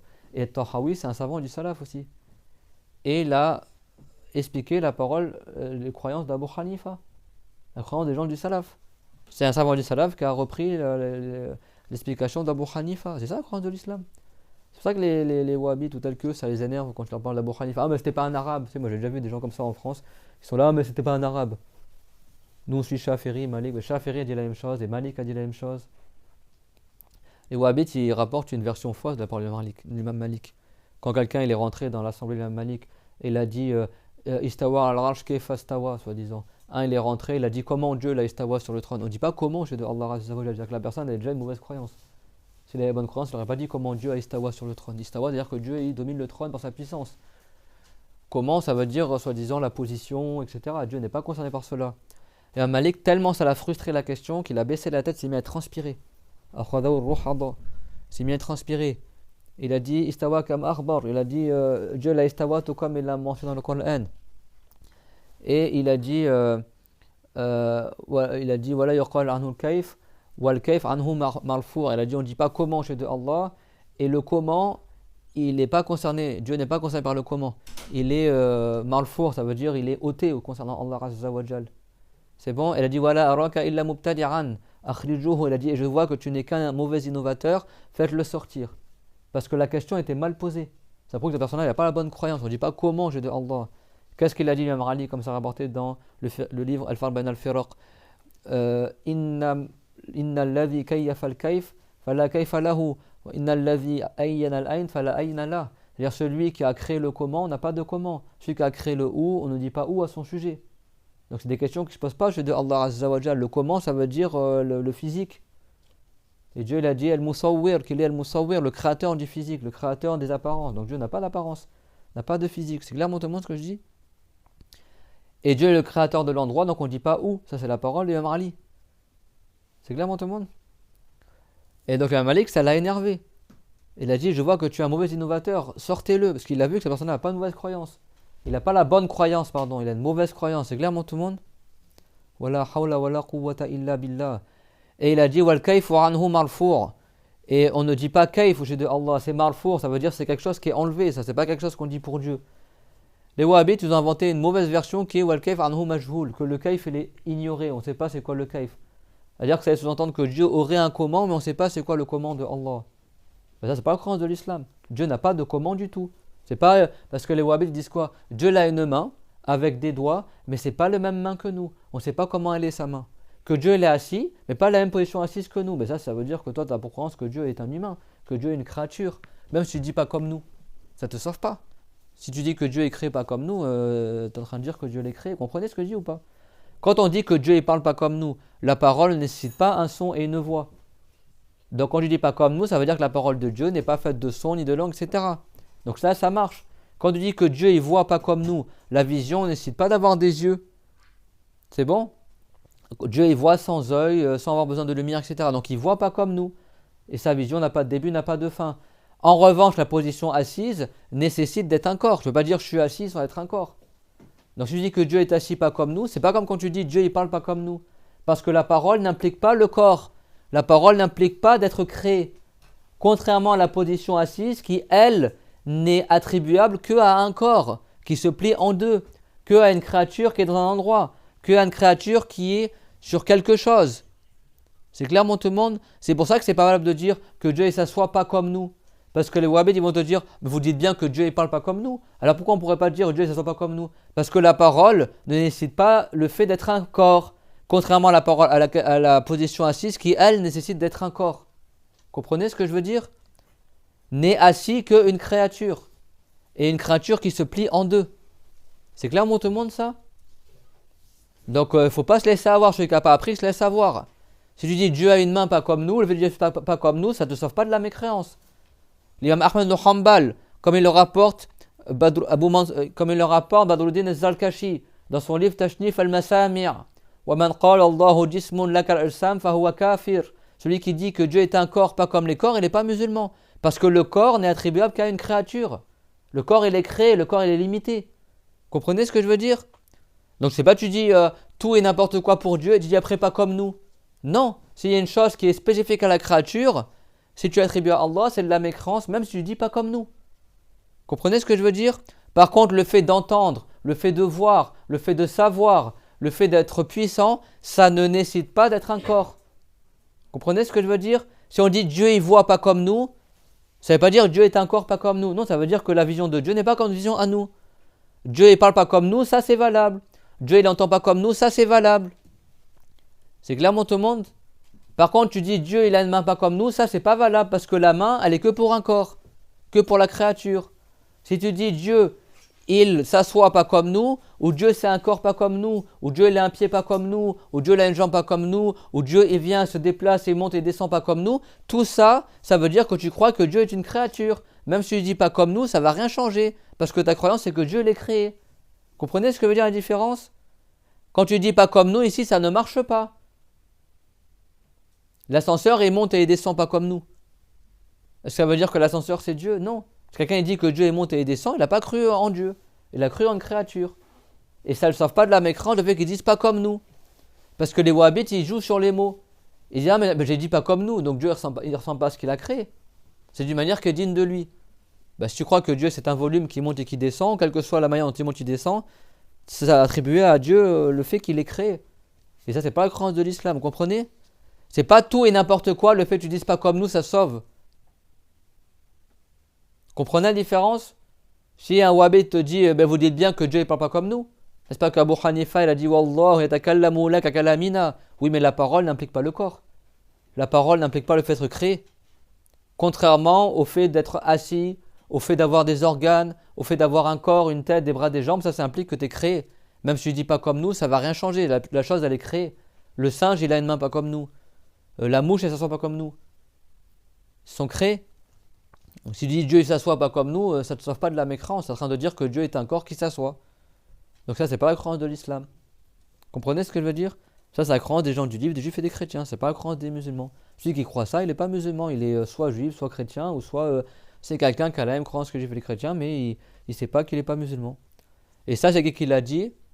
C'est l'imam du salaf, l'élève de l'imam al-Shafiri, l'imam Ahmad ibn Hanbal. Et les wahhabites se réclament hanbalites, alors que leur soi-disant imam, ils disent le contraire de ce qu'ils disent eux. Et Ibn al-Jawzi dit la même chose, les grands savants hanbalites ont dit la même chose. Soi-disant Mohammed ibn Abdel Wahhab, il se prétend hanbalite alors qu'il dit le contraire de ce qu'il a dit Ahmad ibn Hanbal. Ibn Taymiyyah se prétend hanbalite alors qu'il a dit le contraire de ce qu'il a dit Ahmad ibn Hanbal. C'est pas la croyance de l'islam. Quoi qu'il monte, qu'il descend, qu'ils aillent, qu'ils sortent des hadiths, des paroles de savants, tout ça, la croyance de l'islam, elle est claire. Dieu a créé les limites, donc il n'a pas de limite. Et ça, c'est marqué dans le Coran. وَكُلُّ شَيْءٍ عِنْدَهُ بِمِقْدَارٍ كُلُّ شَيْءٍ عِنْدَهُ بِمِقْدَارٍ كُلُّ شَيْءٍ عِنْدَهُ بِمِقْدَارٍ. Ça, c'est la ayah la plus explicite dans tout le Coran. Après la ayah laysa kamithlihi shay, qui prouve que Dieu ne ressemble pas à ce qu'il a créé. Toute chose, selon Dieu, a une quantité. Ça prouve que toute chose que Dieu ait créée, elle a une quantité, un volume, des limites. Ça prouve que Dieu n'a pas de quantité ni de volume de limite, sinon il serait créé. C'est clairement tout le monde. Et il suffit la ayah laysa kamithlihi shay. Il n'y a pas une chose qui est comme Dieu. Pas une chose n'est comme Dieu. Quelle que soit la manière, il n'y a rien qui est comme Dieu. Si Dieu était assis, il serait semblable à tous ceux qui sont assis. Même si je ne dis pas comme nous, le chien ne s'assoit pas comme nous. Les djinns ne s'assoient pas comme nous. La mouche ne s'assoit pas comme nous. Ça ne veut rien dire de dire pas comme nous ici. Si Dieu était assis, il ressemblerait à la mouche, il ressemblerait au singe, au cochon, au shaitan, à Sulaiman. Sulaiman, il a un trône, il s'assoit dessus. Iblis, il a un trône, il s'assoit dessus. Ça te sert à quoi de dire Dieu est assis sur le trône, pas comme nous? T'as dit que Dieu ressemble à ce qu'il a créé. Et Dieu, il a dit, il n'y a pas une chose qui est comme lui. Quelle que soit de la manière que ce soit. C'est pas... si Dieu dit que Dieu a une main, nous on a une main aussi. Moi je dis que la main de Dieu n'est pas contre main à nous. Tu as fait ressembler Dieu à nous par le fait qu'il ait une main. Parce que la main, c'est que le corps qui a une main. Alors que la parole, c'est pas que le corps qui a une parole. C'est clairement tout le monde? C'est pas que le corps qui a une parole. Dieu, il a une parole, il n'est pas un corps. Le corps, la parole n'implique pas la corporalité. Contrairement à la main qui, par définition, est un corps, est un volume. Celui qui a une main est forcément un corps. Vous avez compris la différence entre les deux? La science ne nécessite pas d'être un corps. La vision ne nécessite pas d'être un corps. Dieu, il voit sans être un corps. Dieu, il sait sans être un corps. Alors que la position assise nécessite d'être un corps. C'est le corps qui est assis. Si quelque chose n'est pas un corps, on ne va pas dire qu'il est assis. Et c'est pas tous les corps qui s'assoient. C'est les corps qui se plient en deux, qui ont une partie haute et une partie basse. On ne dit pas l'arbre il s'assoit, le gâteau il s'assoit. C'est clair, donc c'est même pas tous les corps qui s'assoient. Donc si je dis que Dieu est assis, c'est-à-dire que Dieu est un corps qui aurait une partie haute et une partie basse et il se plie en deux. Et ça c'est pas la croyance des musulmans. Celui qui est un corps, il a besoin de qui il a créé son corps, de qui il lui a donné cette limite. Et Dieu il a dit wa anna ila rabbikal muntaha. Ubay ibn Karb et Abdurrahman Ibn Nuram, si je ne me trompe pas, Ibn Nuram et Ubay ibn Karm, qui étaient deux compagnons du prophète, alayhi salatu wassalam, ils ont dit Ilahi yantahi firqu man tafakkar. À Dieu s'arrêtent les imaginations. Et At-Tahawi, il a dit La tabrul awham, wa la tudrikul afham, wa la yushbul anam, que les imaginations n'atteignent pas Allah et que Dieu ne ressemble pas à ce qu'il a créé. Et tous les savants du salaf, ils ont dit ça. Qu'est-ce qu'il a dit Abu Bakr al-Siddiq? Il a dit Rahimahullah, il a fait un vers de poésie qui est magnifique. Il a dit Al-Ajazu an darak al-idrak idraku wal bahthu an dhatihi kufrun wa ishraku. Il a dit le fait de se savoir incapable d'atteindre l'être de Dieu, c'est en soi une connaissance. Dire nous qu'est-ce qu'on sait de Dieu, comme il a dit Ahmad al-Rifari, Rayatul Marifati billahi al-iqanu bi wujudihi ta'ala bila kayfin wala makan. Ça c'est Ahmad al-Rifari qui était il y a des siècles en arrière, qui était avant Ibn Taymiyyah. Le grand saint Ahmad al-Rifari, le plus grand saint de son époque, qui est en Irak. Il a dit le maximum qu'on puisse connaître de Allah Azza wa Jal, c'est d'avoir la certitude que Dieu est, sans être dans une place et sans avoir de comment. C'est-à-dire que Dieu on ne peut pas l'imaginer. Abu Bakr al-Siddiq, le compagnon du prophète, le meilleur saint de l'humanité, il a dit se reconnaître incapable d'imaginer le Créateur, c'est en soi le tawhid, la croyance de l'islam, c'est qu'on ne peut pas imaginer Allah. Et chercher à imaginer Dieu, c'est de la mécrance, c'est du shirk. Parce que tout ce que tu imagines, c'est créé par Allah, et donc tu attribues à Allah une créature, un associé. Si tu crois que Dieu, on peut l'imaginer, c'est-à-dire que tu crois que Dieu a des semblables. Donc c'est du shirk, c'est bon pour tout le monde, c'est contraire au tawhid. Donc il n'y a pas de munasaba, il y a ni de relation entre Dieu et le trône. Le trône c'est un volume, Dieu n'est pas un volume. Il n'y a pas de distance entre Dieu et le trône, tout comme il n'y a pas de distance entre Dieu et l'enfer. Toutes les créatures sont équivalentes pour Dieu au niveau de l'endroit, parce que Dieu n'est pas dans un endroit. C'est clair, tout le monde? On ne dit pas Dieu il est proche ou loin au niveau de la distance. Après, celui qui est proche de Dieu, celui qui est agréé par Allah, c'est-à-dire qu'il est proche de Dieu au sens figuré.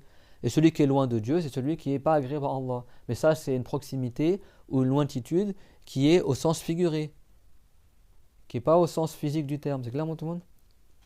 Quand on dit les anges proches de Dieu, ça veut dire les anges de haut degré. Ça veut dire qu'ils sont proches physiquement de Dieu. وَالْبُرْهَانُ الْعَقْلِيُّ عَلَى وَحْدَانِيَّةِ الْوَحْدَانِيَّةِ أنه تبارك وتعالى لو لم يكن واحدا وكان متعددا لم يكن العالم منتظما لكن العالم منتظم فوجب أن الله تعالى واحد. Donc là on a vu les preuves textuelles que Dieu est unique, il n'a pas d'associé, et les paroles des savants, etc. C'est quoi la preuve rationnelle que Dieu est unique, il n'a pas d'associé et pas de ressemblant? C'est que si Dieu n'était pas unique et qu'il y aurait plusieurs dieux, eh ben le monde ne serait pas en bon ordre. Parce que s'il y avait plusieurs dieux, un dieu soi-disant il veut qu'il y ait le ciel, l'autre dieu il veut pas qu'il y ait le ciel, le monde ce serait le chaos. Le monde n'existerait pas. Et ça c'est marqué dans le Coran, c'est un argument rationnel, mais qui est marqué dans le Coran, ce qu'on appelle Dilalatut Tamanur, la preuve par, je ne sais plus comment on dit en français, par élimination. Ça veut dire que s'il y avait plusieurs dieux, ça c'est impossible selon la raison. Si un dieu il veut que tu sois vivant et l'autre dieu il veut que tu sois mort, tu es soit vivant soit mort. Comment ça va se passer alors? Soit un dieu sa volonté elle a lieu et l'autre dieu sa volonté elle n'a pas lieu. Ça veut dire que l'autre dieu il n'est pas Dieu parce qu'il n'a pas réalisé ce qu'il voulait. Ou soit c'est l'autre sa volonté a lieu et l'autre sa volonté elle n'a pas lieu, donc l'un des deux il est faible. Ou soit les deux ils se mettent d'accord, c'est-à-dire qu'ils ont besoin l'un de l'autre, et le besoin implique la faiblesse et la faiblesse contredit la divinité. Donc c'est impossible, c'est ce qu'on appelle Dilalatut Tamanur. Ça veut dire l'argumentation par l'absurde. C'est clair, tout le monde, ce que je veux dire ou pas? S'il y avait deux dieux ou trois dieux, ils ne sont pas obligatoires qu'ils veuillent la même chose. Celui qui est Dieu, sa volonté, elle se réalise immanquablement, n'est-ce pas? Si un Dieu, il veut que le ciel il soit là, et l'autre Dieu, il veut qu'il n'y ait pas le ciel qui existe, et le troisième Dieu, il veut qu'il y ait... le monde n'existerait pas. Ce serait n'importe quoi, ce serait chaotique. C'est clair, tout le monde? Et ça, c'est impossible selon la raison. Ça, c'est une preuve selon la raison. On a compris l'argumentaire? C'est que s'il y avait plusieurs dieux, tu ne verrais pas que le monde serait en bon ordre. Parce que chacun voudrait un truc différent, et donc, soi-disant, chacun sa volonté se réaliserait. Non. Une chose ne peut pas exister et ne pas exister. Donc si tu vois que le ciel existe et que la terre existe et tout est en bon ordre, c'est qu'il n'y a qu'un seul Dieu unique qui a voulu que cela ait lieu et que ce qui n'a pas eu lieu n'a pas eu lieu. Il n'y a pas un autre Dieu que Allah, sinon le monde n'existerait pas. C'est que tout le monde comprend ça? Et c'est marqué dans le Coran. لَوْ كَانَ فِيهِمَا آلِهَةٌ لَفَسَدَتَا. s'il y avait eu pour les cieux et la terre un autre Dieu que Allah, eh ben les cieux et la terre auraient été corrompus. Ils n'auraient pas existé. S'il y a les cieux et la terre, c'est qu'il n'y a qu'un seul Dieu unique qui a voulu que les cieux et la terre existent. Et si la kana fihima ay lahuma, ahyanan kalimat fi bijli marna lahu, taqulu hibbuka fillah ay lillah. En arabe, des fois, le mot fi ne veut pas dire dans, il veut dire pour. Parce que l'ayat du Coran, littéralement, ça veut dire s'il y avait eu dans les cieux et dans la terre un Dieu autre que Allah, alors les cieux et la terre n'auraient pas été en bon ordre. Ici, ça ne veut pas dire dans. Ça veut dire s'il y avait eu pour les cieux et la terre un autre Dieu que Allah, tu n'aurais pas vu que les cieux et la terre soient existants de manière stable. C'est clair? En arabe, on dit je fais ça pour Dieu, on le dit je le fais fillah, dans le sens de lillah. On dit je t'aime fillah. Dans le Coran, c'est rapporté. وَجَاهَدُوا فِي اللَّهِ حَقَّ وَجَاهِدُوا فِي اللَّهِ وَجَاهَدُوا فِي اللَّهِ حَقَّ جِهَادِهِ dans le sens de la ayah, ils ont fait le combat pour l'agrément de Allah. Comprenez, l'arabe il est vaste. Des fois le mot fi ne veut pas dire dans, il veut dire pour. Bah, Dieu l'a dit لَوْ كَانَ فِيهِمَا آلِهَةٌ إِلَّا اللَّهُ لَفَسَدَتَا أي لو كان لهما للسماوات والأرض إله غير الله إلا ما استقرتا على نظام. S'il y avait un Seigneur, un Dieu autre que Allah, yani en plus de Allah pour les cieux et la terre, eh ben, tu ne verrais pas que les cieux et la terre ils existent. C'est ça l'argument rationnel que Dieu est unique. Parce que s'il y avait plusieurs dieux, alors ces plusieurs dieux seraient tout-puissants, ils auraient une volonté qui se réalise immanquablement, et donc si leur volonté se contredit, comment ça va se réaliser? Et si quelqu'un te dit, ils se mettent d'accord, s'ils se mettent d'accord, ça veut dire qu'ils ont besoin de l'agrément de l'autre pour pouvoir faire quelque chose, donc ils sont faibles alors. Donc ça c'est l'argument rationnel, retenez-le par cœur ces arguments-là. Les chrétiens vont te dire quoi? On croit à un seul Dieu. Après ils vont te dire mais Marie c'est la mère de Dieu. Je vous salue Marie, mère de Dieu, ils disent soi-disant. Ils vont dire Jésus c'est le fils de Dieu, et Dieu c'est le Père, et Jésus c'est le Fils, et Marie c'est la mère, et après tu as le Saint-Esprit. Et la parole de Dieu s'est incarnée dans Jésus, etc. Dans ce cas-là tu crois en 5 dieux, alors en 4 dieux. Vous n'êtes pas monothéiste. T'as compris ça? Donc l'islam, la croyance de l'islam, elle est fondée aussi sur des arguments clairs et rationnels. C'est comme ça que les mouchriquines ont su que l'islam c'est la vérité et qu'ils sont rentrés en islam. Donc c'est quoi les arguments irréfutables qui prouvent la croyance de l'islam? C'est pas la parole de tel savant, de tel compagnon. C'est la ayah du Coran, le hadith mutawatir ou le hadith sur lequel il y a unanimité qui les sahih et le consensus, l'ijma' des savants. C'est ça les arguments qu'on prend dans la croyance. Autre que ça, ce n'est pas une preuve dans la religion. Ce n'est pas une preuve. C'est pas tu sors la parole de l'imam Ali ou la parole d'Abu Bakr ou la parole de Shafi'i ou la parole d'Imam Malik ou la parole d'Abu Hanifa ou la parole d'Ahmed Hanbal. Ce ne sont pas des preuves en islam. C'est clair? Donc s'il y a un égaré qui te dit mais c'est quoi la chaîne de transmission de la parole d'Abu Hanifa ou c'est quoi la parole, c'est pas ça la preuve en islam. La preuve en islam c'est le consensus que Abu Hanifa y rapporte. La preuve en islam c'est le hadith, c'est le Coran. C'est ça les preuves en islam. Vous comprenez ce que je veux dire? Donc soyez pas bloqués. Mais tu peux m'envoyer la chaîne de transmission de la parole d'Imam Ali. Mais qui t'a dit que la parole d'Imam Ali c'est une preuve en islam en fait? Dans la croyance je parle. C'est pas une preuve. On cite les paroles des compagnons juste pour illustrer le propos. Pour dire tout comme l'a dit l'Imam Ali, tout comme l'a dit Abu Bakr. Mais la preuve c'est qu'il y a une unanimité dessus. La preuve c'est les textes coraniques. La preuve c'est la parole du prophète. C'est ça les preuves en islam. Vous comprenez ce que je veux dire? Donc c'est pas bloqué. Et qui te dit que l'imam al-Shafi'i, comment ça, l'imam Ahmed il a dit ça, Ibn al-Kashi, c'est quoi sa preuve que l'imam Ahmed il a dit ça? C'est pas ça les preuves en islam. L'islam il existait avant l'imam Ahmed, avant Shafi'i. Les compagnons ils n'ont pas entendu d'attendre que Shafi'i il a dit que celui qui prétend que Dieu est un corps il n'est pas musulman ou que Dieu est sur le trône n'est pas musulman. Ils n'ont pas attendu cette parole là pour savoir que c'est pas l'islam. Les compagnons ils étaient avant l'imam al-Shafi'i. Donc c'est pas une preuve la parole de l'imam Shafi'i. Mais Shafi'i il a repris la bonne croyance. L'imam Shafi'i il a dit quoi? Wala tasihhu as-salatu khalfa kafirin. Li'annahu laysa musliman fala salata lahu. Il a dit la prière n'est pas valable derrière un non-musulman parce qu'il n'est pas croyant, donc il n'a pas de prière valable. Et après il a dit wa hazal kalam wa hazal hukmu yanzumu man kafarnahu min al-qibla. Et cette parole-là, elle englobe les gens qui sont déclarés mécréants parmi les gens de la qibla, parmi les gens qui se réclament de l'islam mais qui ne sont pas musulmans.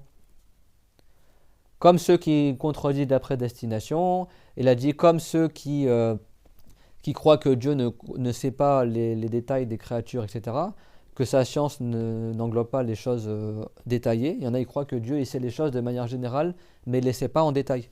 Ça, c'est certains sectes égarés qui se réclament de l'islam. C'est bon? Et il a dit, et comme ceux qui disent que Dieu est un corps. C'est clair? Et cette parole-là, elle est rapportée par Mohamed Nourifha dans le commentaire d'At-Tambi. Elle est rapportée de l'imam de l'imam j'ai un trou de mémoire maintenant. Mais elle est rapportée dans les livres Shafirites. C'est clair? Le Qadi Hussein, voilà, le Qadi Hussein, An-Nas al-Shafiri, la parole explicite de Shafiri. Également, dans Ashban Nawahir, tu as la parole de Shafiri qui déclare non musulman celui qui croit que Dieu est un corps, etc. C'est connu. Et chez les Malikites, c'est connu aussi. Dans Al-Mayyara, quand il explique les vers de poésie d'Ibn Rashir, dans son commentaire dans Dourif Thamin, il dit clairement qu'il y a unanimité, que celui qui croit que Dieu est dans une direction au-dessus du trône, il n'est pas musulman. Il a dit wa ijmar et l'ijmar ala kufri sahibihi. Il y a unanimité sur la mécran de celui qui dit ça. Ça, tu le trouves, tu ouvres Dourif Thamin d'Al-Mayyara, quand il explique la croyance musulmane au début, il t'explique ça. C'est connu chez les Ash'arites. L'imam al-Shafiri n'était pas Ash'ari, parce que l'Ash'ari était après le Shafiri, ni l'imam Malik, mais ils ont prôné la même croyance. Ils ont dit la même croyance que l'imam al-Ash'ari. Donc après l'Ash'ari, les savants Shafirites et Malikites, ils se sont dit Ash'arites parce que l'Ash'ari a dit la même chose que l'imam al-Shafiri, et que l'imam Ahmed, et que l'imam Abu Hanifa, et que l'imam Malik. Maintenant, ils te disent ah, mais non, comment vous dites que l'imam Malik il était sur Ash'ari ou Abu Shafiri, etc. Ils étaient avant l'Ash'ari. Ils étaient avant, mais ils ont dit les mêmes paroles. Ils ont dit les mêmes propos, il n'y a pas de différence. Ash'ari, il n'a rien innové dans la croyance. Hein. Eux, ils te font croire que c'est une secte. Ils déclarent mécrant tous les Marocains, les Algériens, ils disent quoi? Nous, on prend de l'imam Malik le fiqh, mais on ne prend pas la croyance. Comment toi, tu prends la religion des non-musulmans? Parce que ces égarés-là, ils n'ont pas de fiqh. Sans l'imam al-Shafiri, sans l'imam Malik, sans l'imam Abu Hanifa, sans l'imam Ahmed, ils ne savent pas prier, ils ne savent pas jeûner. Donc ils prennent de nous le fiqh, comment jeûner, comment prier, tout ça, mais après ils ne prennent pas la croyance. Ça veut dire que Dieu il a fait mourir tous les savants et que maintenant on est obligé de prendre la religion des non-musulmans pour pouvoir pratiquer, selon eux? Bah non. Nous les musulmans, on prend de l'imam Malik la croyance et la pratique. En islam, tu n'as pas le droit d'apprendre la religion des non-musulmans. On ne va pas apprendre la prière des non-musulmans. Les wahhabites ils disent non mais toi prends l'école malikite, tu prends juste la pratique mais tu prends pas la croyance. Tu prends Ibn Rashid, tu prends juste la pratique mais tu prends pas le début d'Ibn Rashid quand il parle de la croyance. Ça c'est la croyance des Ash'arites, c'est une secte, tout ça. Ça veut dire que vous n'avez pas de savants en fait. Vous n'avez tellement pas de savants que vous êtes obligé de prendre soi-disant des égarés, votre fiqh. Ça c'est pareil pour toutes les sectes. Et c'est là que tu vois que c'est des sectes. Toutes les sectes musulmanes, ils se reposent toujours sur les livres des savants sunnites.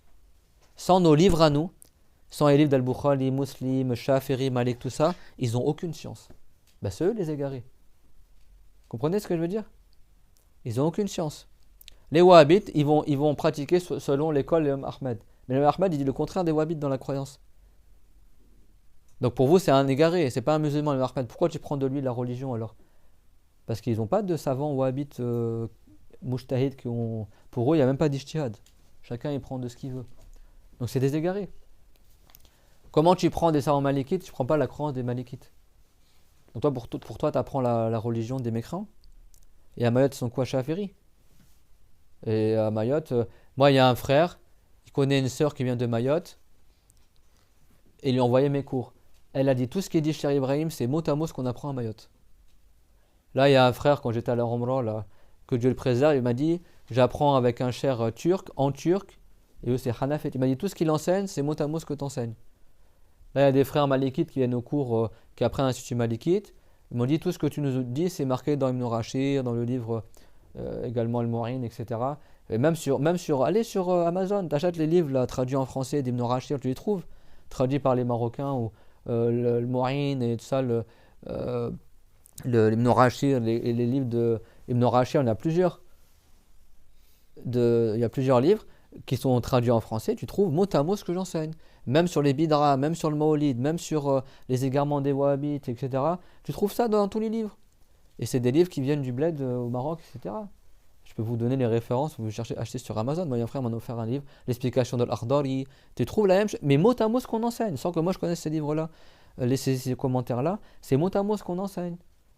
Quand tu apprends la vraie religion, la vraie science de Ahl-Sunnah wal-Jama'a, c'est partout pareil, c'est partout pareil. Moi, des amis indonésiens, ils m'ont dit, mais il n'y a pas que vous qui enseignez ça, etc. Nous, en Indonésie, tout le monde dit ça aussi.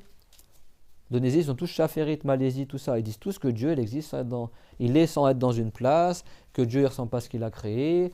Ils savent que les wahhabis, c'est des égarés. Il n'y a rien de nouveau, en fait. Il n'y a rien de nouveau. Mais en France, il y a tellement d'ignorance que les gens, ils inventent un nouvel islam et ils croient que c'est nous qui sommes fous et qu'on invente une nouvelle religion. Parce qu'ils n'ont jamais appris le fiqh. Ils n'ont jamais appris dans les livres des savants. Toute leur science, c'est j'écoute les histoires sur Internet, les trucs, les prêches où il n'y a rien de concret dedans, on leur a jamais expliqué c'est quoi le tawhid. Et quand on enseigne la vraie religion, la vraie parole des savants, oh mais vous montrez votre science, vous êtes là, prétentieux, nanana, ou c'est de l'égarement, ou c'est n'importe quoi. Juste ils t'insultent, mais ils n'ont aucun argument. Mais non, pas écouter, c'est la secte des Ashrarites. Ah bah les grandes dans la secte des Ashrarites, si c'est 1 milliard de musulmans.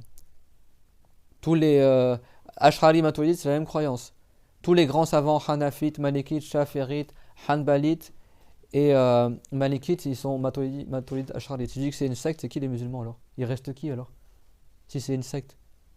Bah parce que les wahhabites, ils croient que les 3 millions qui sont les wahhabites, c'est eux les musulmans et tout le reste, c'est des mécrans. Bah non. Le prophète l'a dit, je demandais à Allah qu'il ne rende pas mécrant ma communauté et Dieu me l'a accordé. La communauté ne sera jamais unanime sur un égarement. Et la majorité sera toujours bien guidée. Sinon le prophète ne l'aurait pas dit, Faralaikum bisawad al-ardham. Alors, à vous de suivre le parti du plus grand nombre. Et dans une version, il a dit al-jamar, hein, l'assemblée. Et dans une version, il a dit Ma'anar alayhi wa ashabi, ce sur quoi je suis, ainsi que mes compagnons. La majorité, c'est pas les wahhabites. Les wahhabites, c'est la minorité. C'est la grande minorité. Donc d'où ils sont, eux, les musulmans et non les mécrans, soi-disant. C'est le contraire. C'est Ash'arite Maturidites qui sont les musulmans. Et les petits groupes, là, les petites sectes déviantes là, qui sont minoritaires, c'est eux les égarés.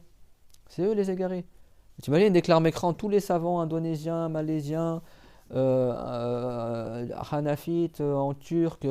Les hanafites, ils sont aussi en Égypte, en Syrie, etc. Hein. Tous les grands savants syriens, égyptiens, les grands savants malikites, chaférites, pour eux, c'est tous des mécrans. On prend de que le fiqh, mais on ne prend pas de la croyance. Donc vous apprenez la religion, vous pratiquez selon la parole des mécrans. C'est comme si Dieu, pour eux, il a fait mourir tous les savants. Il n'y a plus de savants, donc on est obligé de prendre des égarés pour la pratique. Bah non. Tout le monde a compris la preuve selon la raison. وَأَمَّا الْبُرْهَانُ النَّقْلِيُّ عَلَى وَحْدَانِيَّتِهِ تَعَالَى فَكَثِيرٌ مِنْ ذَلِكَ قَوْلُ اللَّهِ تَعَالَى قُلْ هُوَ اللَّهُ أَحَدٌ. Quant aux preuves textuelles que Dieu est unique, vous savez, on fait tout, le rationnel, textuel, hadith, Qur'an. Il y en a plein de preuves. Parmi elles, la parole de Allah, قُلْ هُوَ اللَّهُ أَحَدٌ.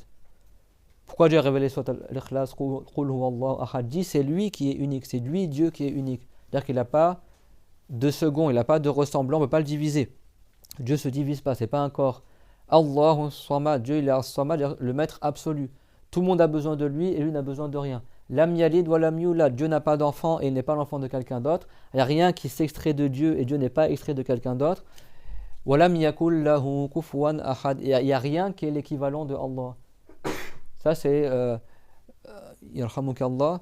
Le prophète il a dit, ça c'est le tiers du Coran. Ça a résumé toute la croyance musulmane. Et pourquoi Dieu l'a révélé cette ayah? Parce qu'il y a des gens du livre qui croyaient que Dieu est un corps, que Dieu est au ciel, que Dieu a des enfants. Ils se sont moqués du prophète, ils ont dit décris-nous ton Seigneur. Parce qu'ils savaient que le prophète Mohammed n'avait pas pour croyance que Dieu est au ciel, que Dieu est un corps et que Dieu a des enfants. Donc comme les gens du livre ne comprenaient pas, ils disaient alors comment il est alors ton Seigneur s'il n'est pas ainsi? Et donc Dieu a révélé soit al-Ikhlas, dit à ces gens-là, Qul huwa Allahu ahad, dis-leur, c'est lui Dieu qui est unique, c'est-à-dire qu'il n'est pas un corps, il n'a pas de ressemblant. Allahu Samad, c'est lui Dieu qui est le maître dans l'absolu, qui n'a besoin de rien. Donc il n'a pas besoin de l'enfant, ni de l'épouse, ni de l'endroit, ni du temps, ni de ses créatures. Lam yalid, il n'a pas eu d'enfant. Walam yulad, il n'est pas l'enfant de quelqu'un d'autre. Ça c'est pour répliquer aux gens du livre qui posaient la question. Walam yakul lahu kufuwan ahad, et il n'a pas d'équivalent. Ben, c'est tout ce qu'on a dit dans le cours d'aujourd'hui, c'est résumé dans cette sourate. Et cette sourate-là, elle n'est pas dans le Coran, elle est dans le Coran. Donc ces gens-là, ils lisent pas le Coran. Même les enfants, ils mourrent cette sourate-là. Ils ne la comprennent pas cette sourate. Donc là, c'est parmi les nombreuses preuves dans le Coran que Dieu est unique. Wa min al-ahadith, Allahu la ilaha illahu, Dieu, il n'y a pas d'autre Dieu que lui. Il y a plein de ayats dans le Coran. La ilaha illa huwa rabbul arshil karim, sur Al-Anbiya. Il n'y a pas d'autre Dieu que Allah et le Seigneur du trône. Il y a le créateur du trône, donc il n'a pas besoin du trône. Et parmi les hadiths, wa min al-ahadith, ma rawahu al-Bukhari annahu sallallahu alayhi wa sallam kana idha ta'arra min al-layl, idha istayqadha fi al-layl, قال لا إله إلا الله الواحد القهار رب السماوات والأرض وما بينهما العزيز الغفار. Et parmi les nombreux hadiths, il y a le hadith rapporté par Al-Bukhari que le messager de Allah sallallahu alayhi wa sallam, quand il se réveillait la nuit, tu sais, quand tu changes de position dans ton lit, tu te réveilles dans la nuit, ça je le fais à chaque fois, faites-le aussi, il disait La ilaha illallah al-wahidul qahhar rabbus samawati wal ard wa ma baynahuma al-azizul ghaffar. C'est-à-dire, il n'y a pas autre Dieu que Allah, l'unique, celui qui est tout-puissant, le Seigneur des cieux et de la terre et de ce qu'il y a entre les deux, celui qui est tout-puissant et qui pardonne beaucoup les péchés. C'est rapporté que si quelqu'un ait dit cette parole-là, lorsqu'il se réveille durant la nuit, même si tu te l'as dit, après tu te rendors, quand tu changes de position dans ton lit, tu dis cette parole-là, quand tu te réveilles en pleine nuit, tu l'as dit une fois, c'est possible que Dieu te pardonne tous tes péchés. Il y a énormément de récompenses à dire cette parole-là. Et moi, subhanallah, à chaque fois, quand je me réveille la nuit, je l'ai dit, des fois je me rendors, et le prophète la disait quand il se réveillait la nuit. Donc on la répète, La ilaha illallah, al-wahidul qahhar, rabbus samawati wal ard, wa ma baynahuma, al-azizul ghaffar. C'est bon, elle est marquée dans votre livre normalement. C'est clair? Et donc ça, c'est parmi les preuves irréfutable que Allah est unique. Ça veut dire qu'il n'est pas un corps, il ne se divise pas et qu'il n'a pas d'associé et qu'il n'a pas de ressemblant. Donc par cela on aura enfin terminé, alhamdoulilah, le 4e attribut, et la semaine prochaine on commencera le 5e attribut dans le livre. C'est clair, mon tout le monde? Des questions sur ce qu'on a vu? Donc retenez les arguments. Vous avez vu, en réalité il n'y a que les musulmans qui croient en un seul Dieu, parce que les juifs ils ont dit que Rosaire est le fils de Dieu, c'est marqué dans le Coran. Et les chrétiens, ils ont dit que Marie c'est la mère de Dieu et que Jésus c'est le fils de Dieu. Donc en réalité, ils ne croient pas en un seul Dieu. Et en plus, ils ont attribué à Allah la corporalité et la position assise et le besoin. Et Allah Ta'ala n'a besoin de rien. Il n'a pas besoin de... c'est le prochain attribut qu'on verra, Inch'Allah. Il n'a pas besoin de nos actes d'adoration, il n'a pas besoin du trône, ni des cieux et de la terre. Preuve en est qu'il n'a besoin de rien, c'est quoi? C'est qu'il existait avant les créatures. Dieu, il est avant les créatures. Je dis le mot exister par lapsus, mais par habitude, mais Dieu, il est avant la création. Si Dieu est et les créatures n'étaient pas, donc il a besoin de rien, parce il était déjà là. C'est bon? Il était avant ces créatures. Une fois qu'il a créé ces créatures, il n'a toujours pas besoin de ces créatures. Dieu, est le créateur du trône, donc il était avant le trône. Dieu n'est pas concerné par le temps, c'est bon? Mais là on parle être dans le sens de l'éternité, que Dieu est de toute éternité. Et rien d'autre que lui n'est de toute éternité. Il n'a pas de début à son essence, c'est bon? Dieu, il est sans début et sans fin. Donc Dieu était avant le trône. Avant le trône, Dieu était ni en haut, ni en bas, ni à droite, ni à gauche. Après qu'il a créé le trône, Dieu ne change pas, il est tel qu'il est de toute éternité, sans endroit, sans comment, sans direction, sans espace et sans temps. Il n'est ni au-dessus du monde, ni à l'intérieur du monde, ni en dehors du monde. Dieu, il n'a pas de relation avec le monde. Parce que Dieu n'est pas créé, le monde est créé. C'est ça la croyance de l'islam, c'est tout simple. Même les enfants, ils comprennent ça. Même les enfants de 5 et 8 ans, ils comprennent ça. Je sais, moi j'ai déjà donné cours à des enfants de 5 ans et de 8 ans, ils comprennent ça. Parce que c'est la vérité.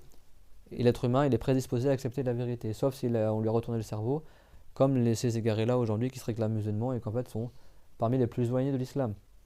Ceux qui se disent soi-disant pseudo-salafistes, wahhabites, qui suivent les égarés là, qui pullulent en France sur internet. Vraiment en France, c'est vraiment la France, c'est vraiment un des pays où ils ne sont pas beaucoup dans les pays musulmans. Et sachez-le, ils ne sont pas beaucoup dans les pays musulmans.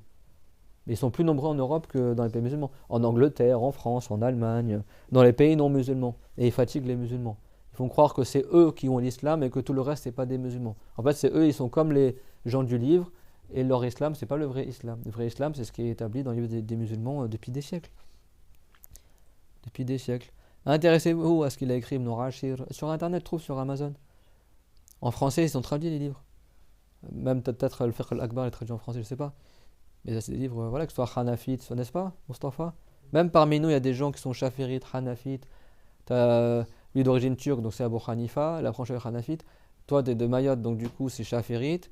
tu as des sœurs et tous d'origine malikite, tout ça, et malgré ça, dans la croyance, on est tous d'accord. Parce que c'est l'islam. L'islam, il n'y a qu'un seul islam. Quelle que soit ton école de jurisprudence, c'est que dans la pratique, c'est pas dans la croyance. Il n'y a pas plusieurs écoles dans la croyance. Même les Ash'arit Maturidites, ils se rejoignent. C'est juste que les formulations qu'ils ont, elles divergent. Mais dans le fond, c'est la même croyance, il n'y a qu'une seule croyance de l'islam, qui est celle qu'on a exposée aujourd'hui. Walhamdulillahi Rabbil Alamin. Wa akhiru da'wana anil hamdulillahi Rabbil Alamin. Wa sallallahu ala Muhammad, ashrafil mursalin. Et on termine par la meilleure des paroles, la parole du Tawhid. La ilaha illallah Muhammad Rasulullah sallallahu ala Muhammad wa ala jami'in nabiyyin. Allah ya Allah ya Allah ya Allah. يا ذا الجلال والإكرام يا ذا الجلال والإكرام يا ذا الجلال والإكرام يا أرحم الراحمين يا أرحم الراحمين يا أرحم الراحمين ربنا آتنا في الدنيا حسنة وفي الآخرة حسنة وقنا عذاب النار ربنا لا تزغ قلوبنا بعد إذ هديتنا وهب لنا من لدنك رحمة إنك أنت الوهاب اللهم أمتنا مسلمين يا الله يا كريم اللهم اجز عنا محمدا خير الجزاء وسائر النبيين واغفر لنا وللذين سبقونا بالإيمان وآت كل منا سؤله من الخير وعافنا ومرضانا من سيء الأسقام والحمد لله وصلى الله على محمد وعلى آله وصحبه وسلم بارك الله فيكم وأحسن الله إليكم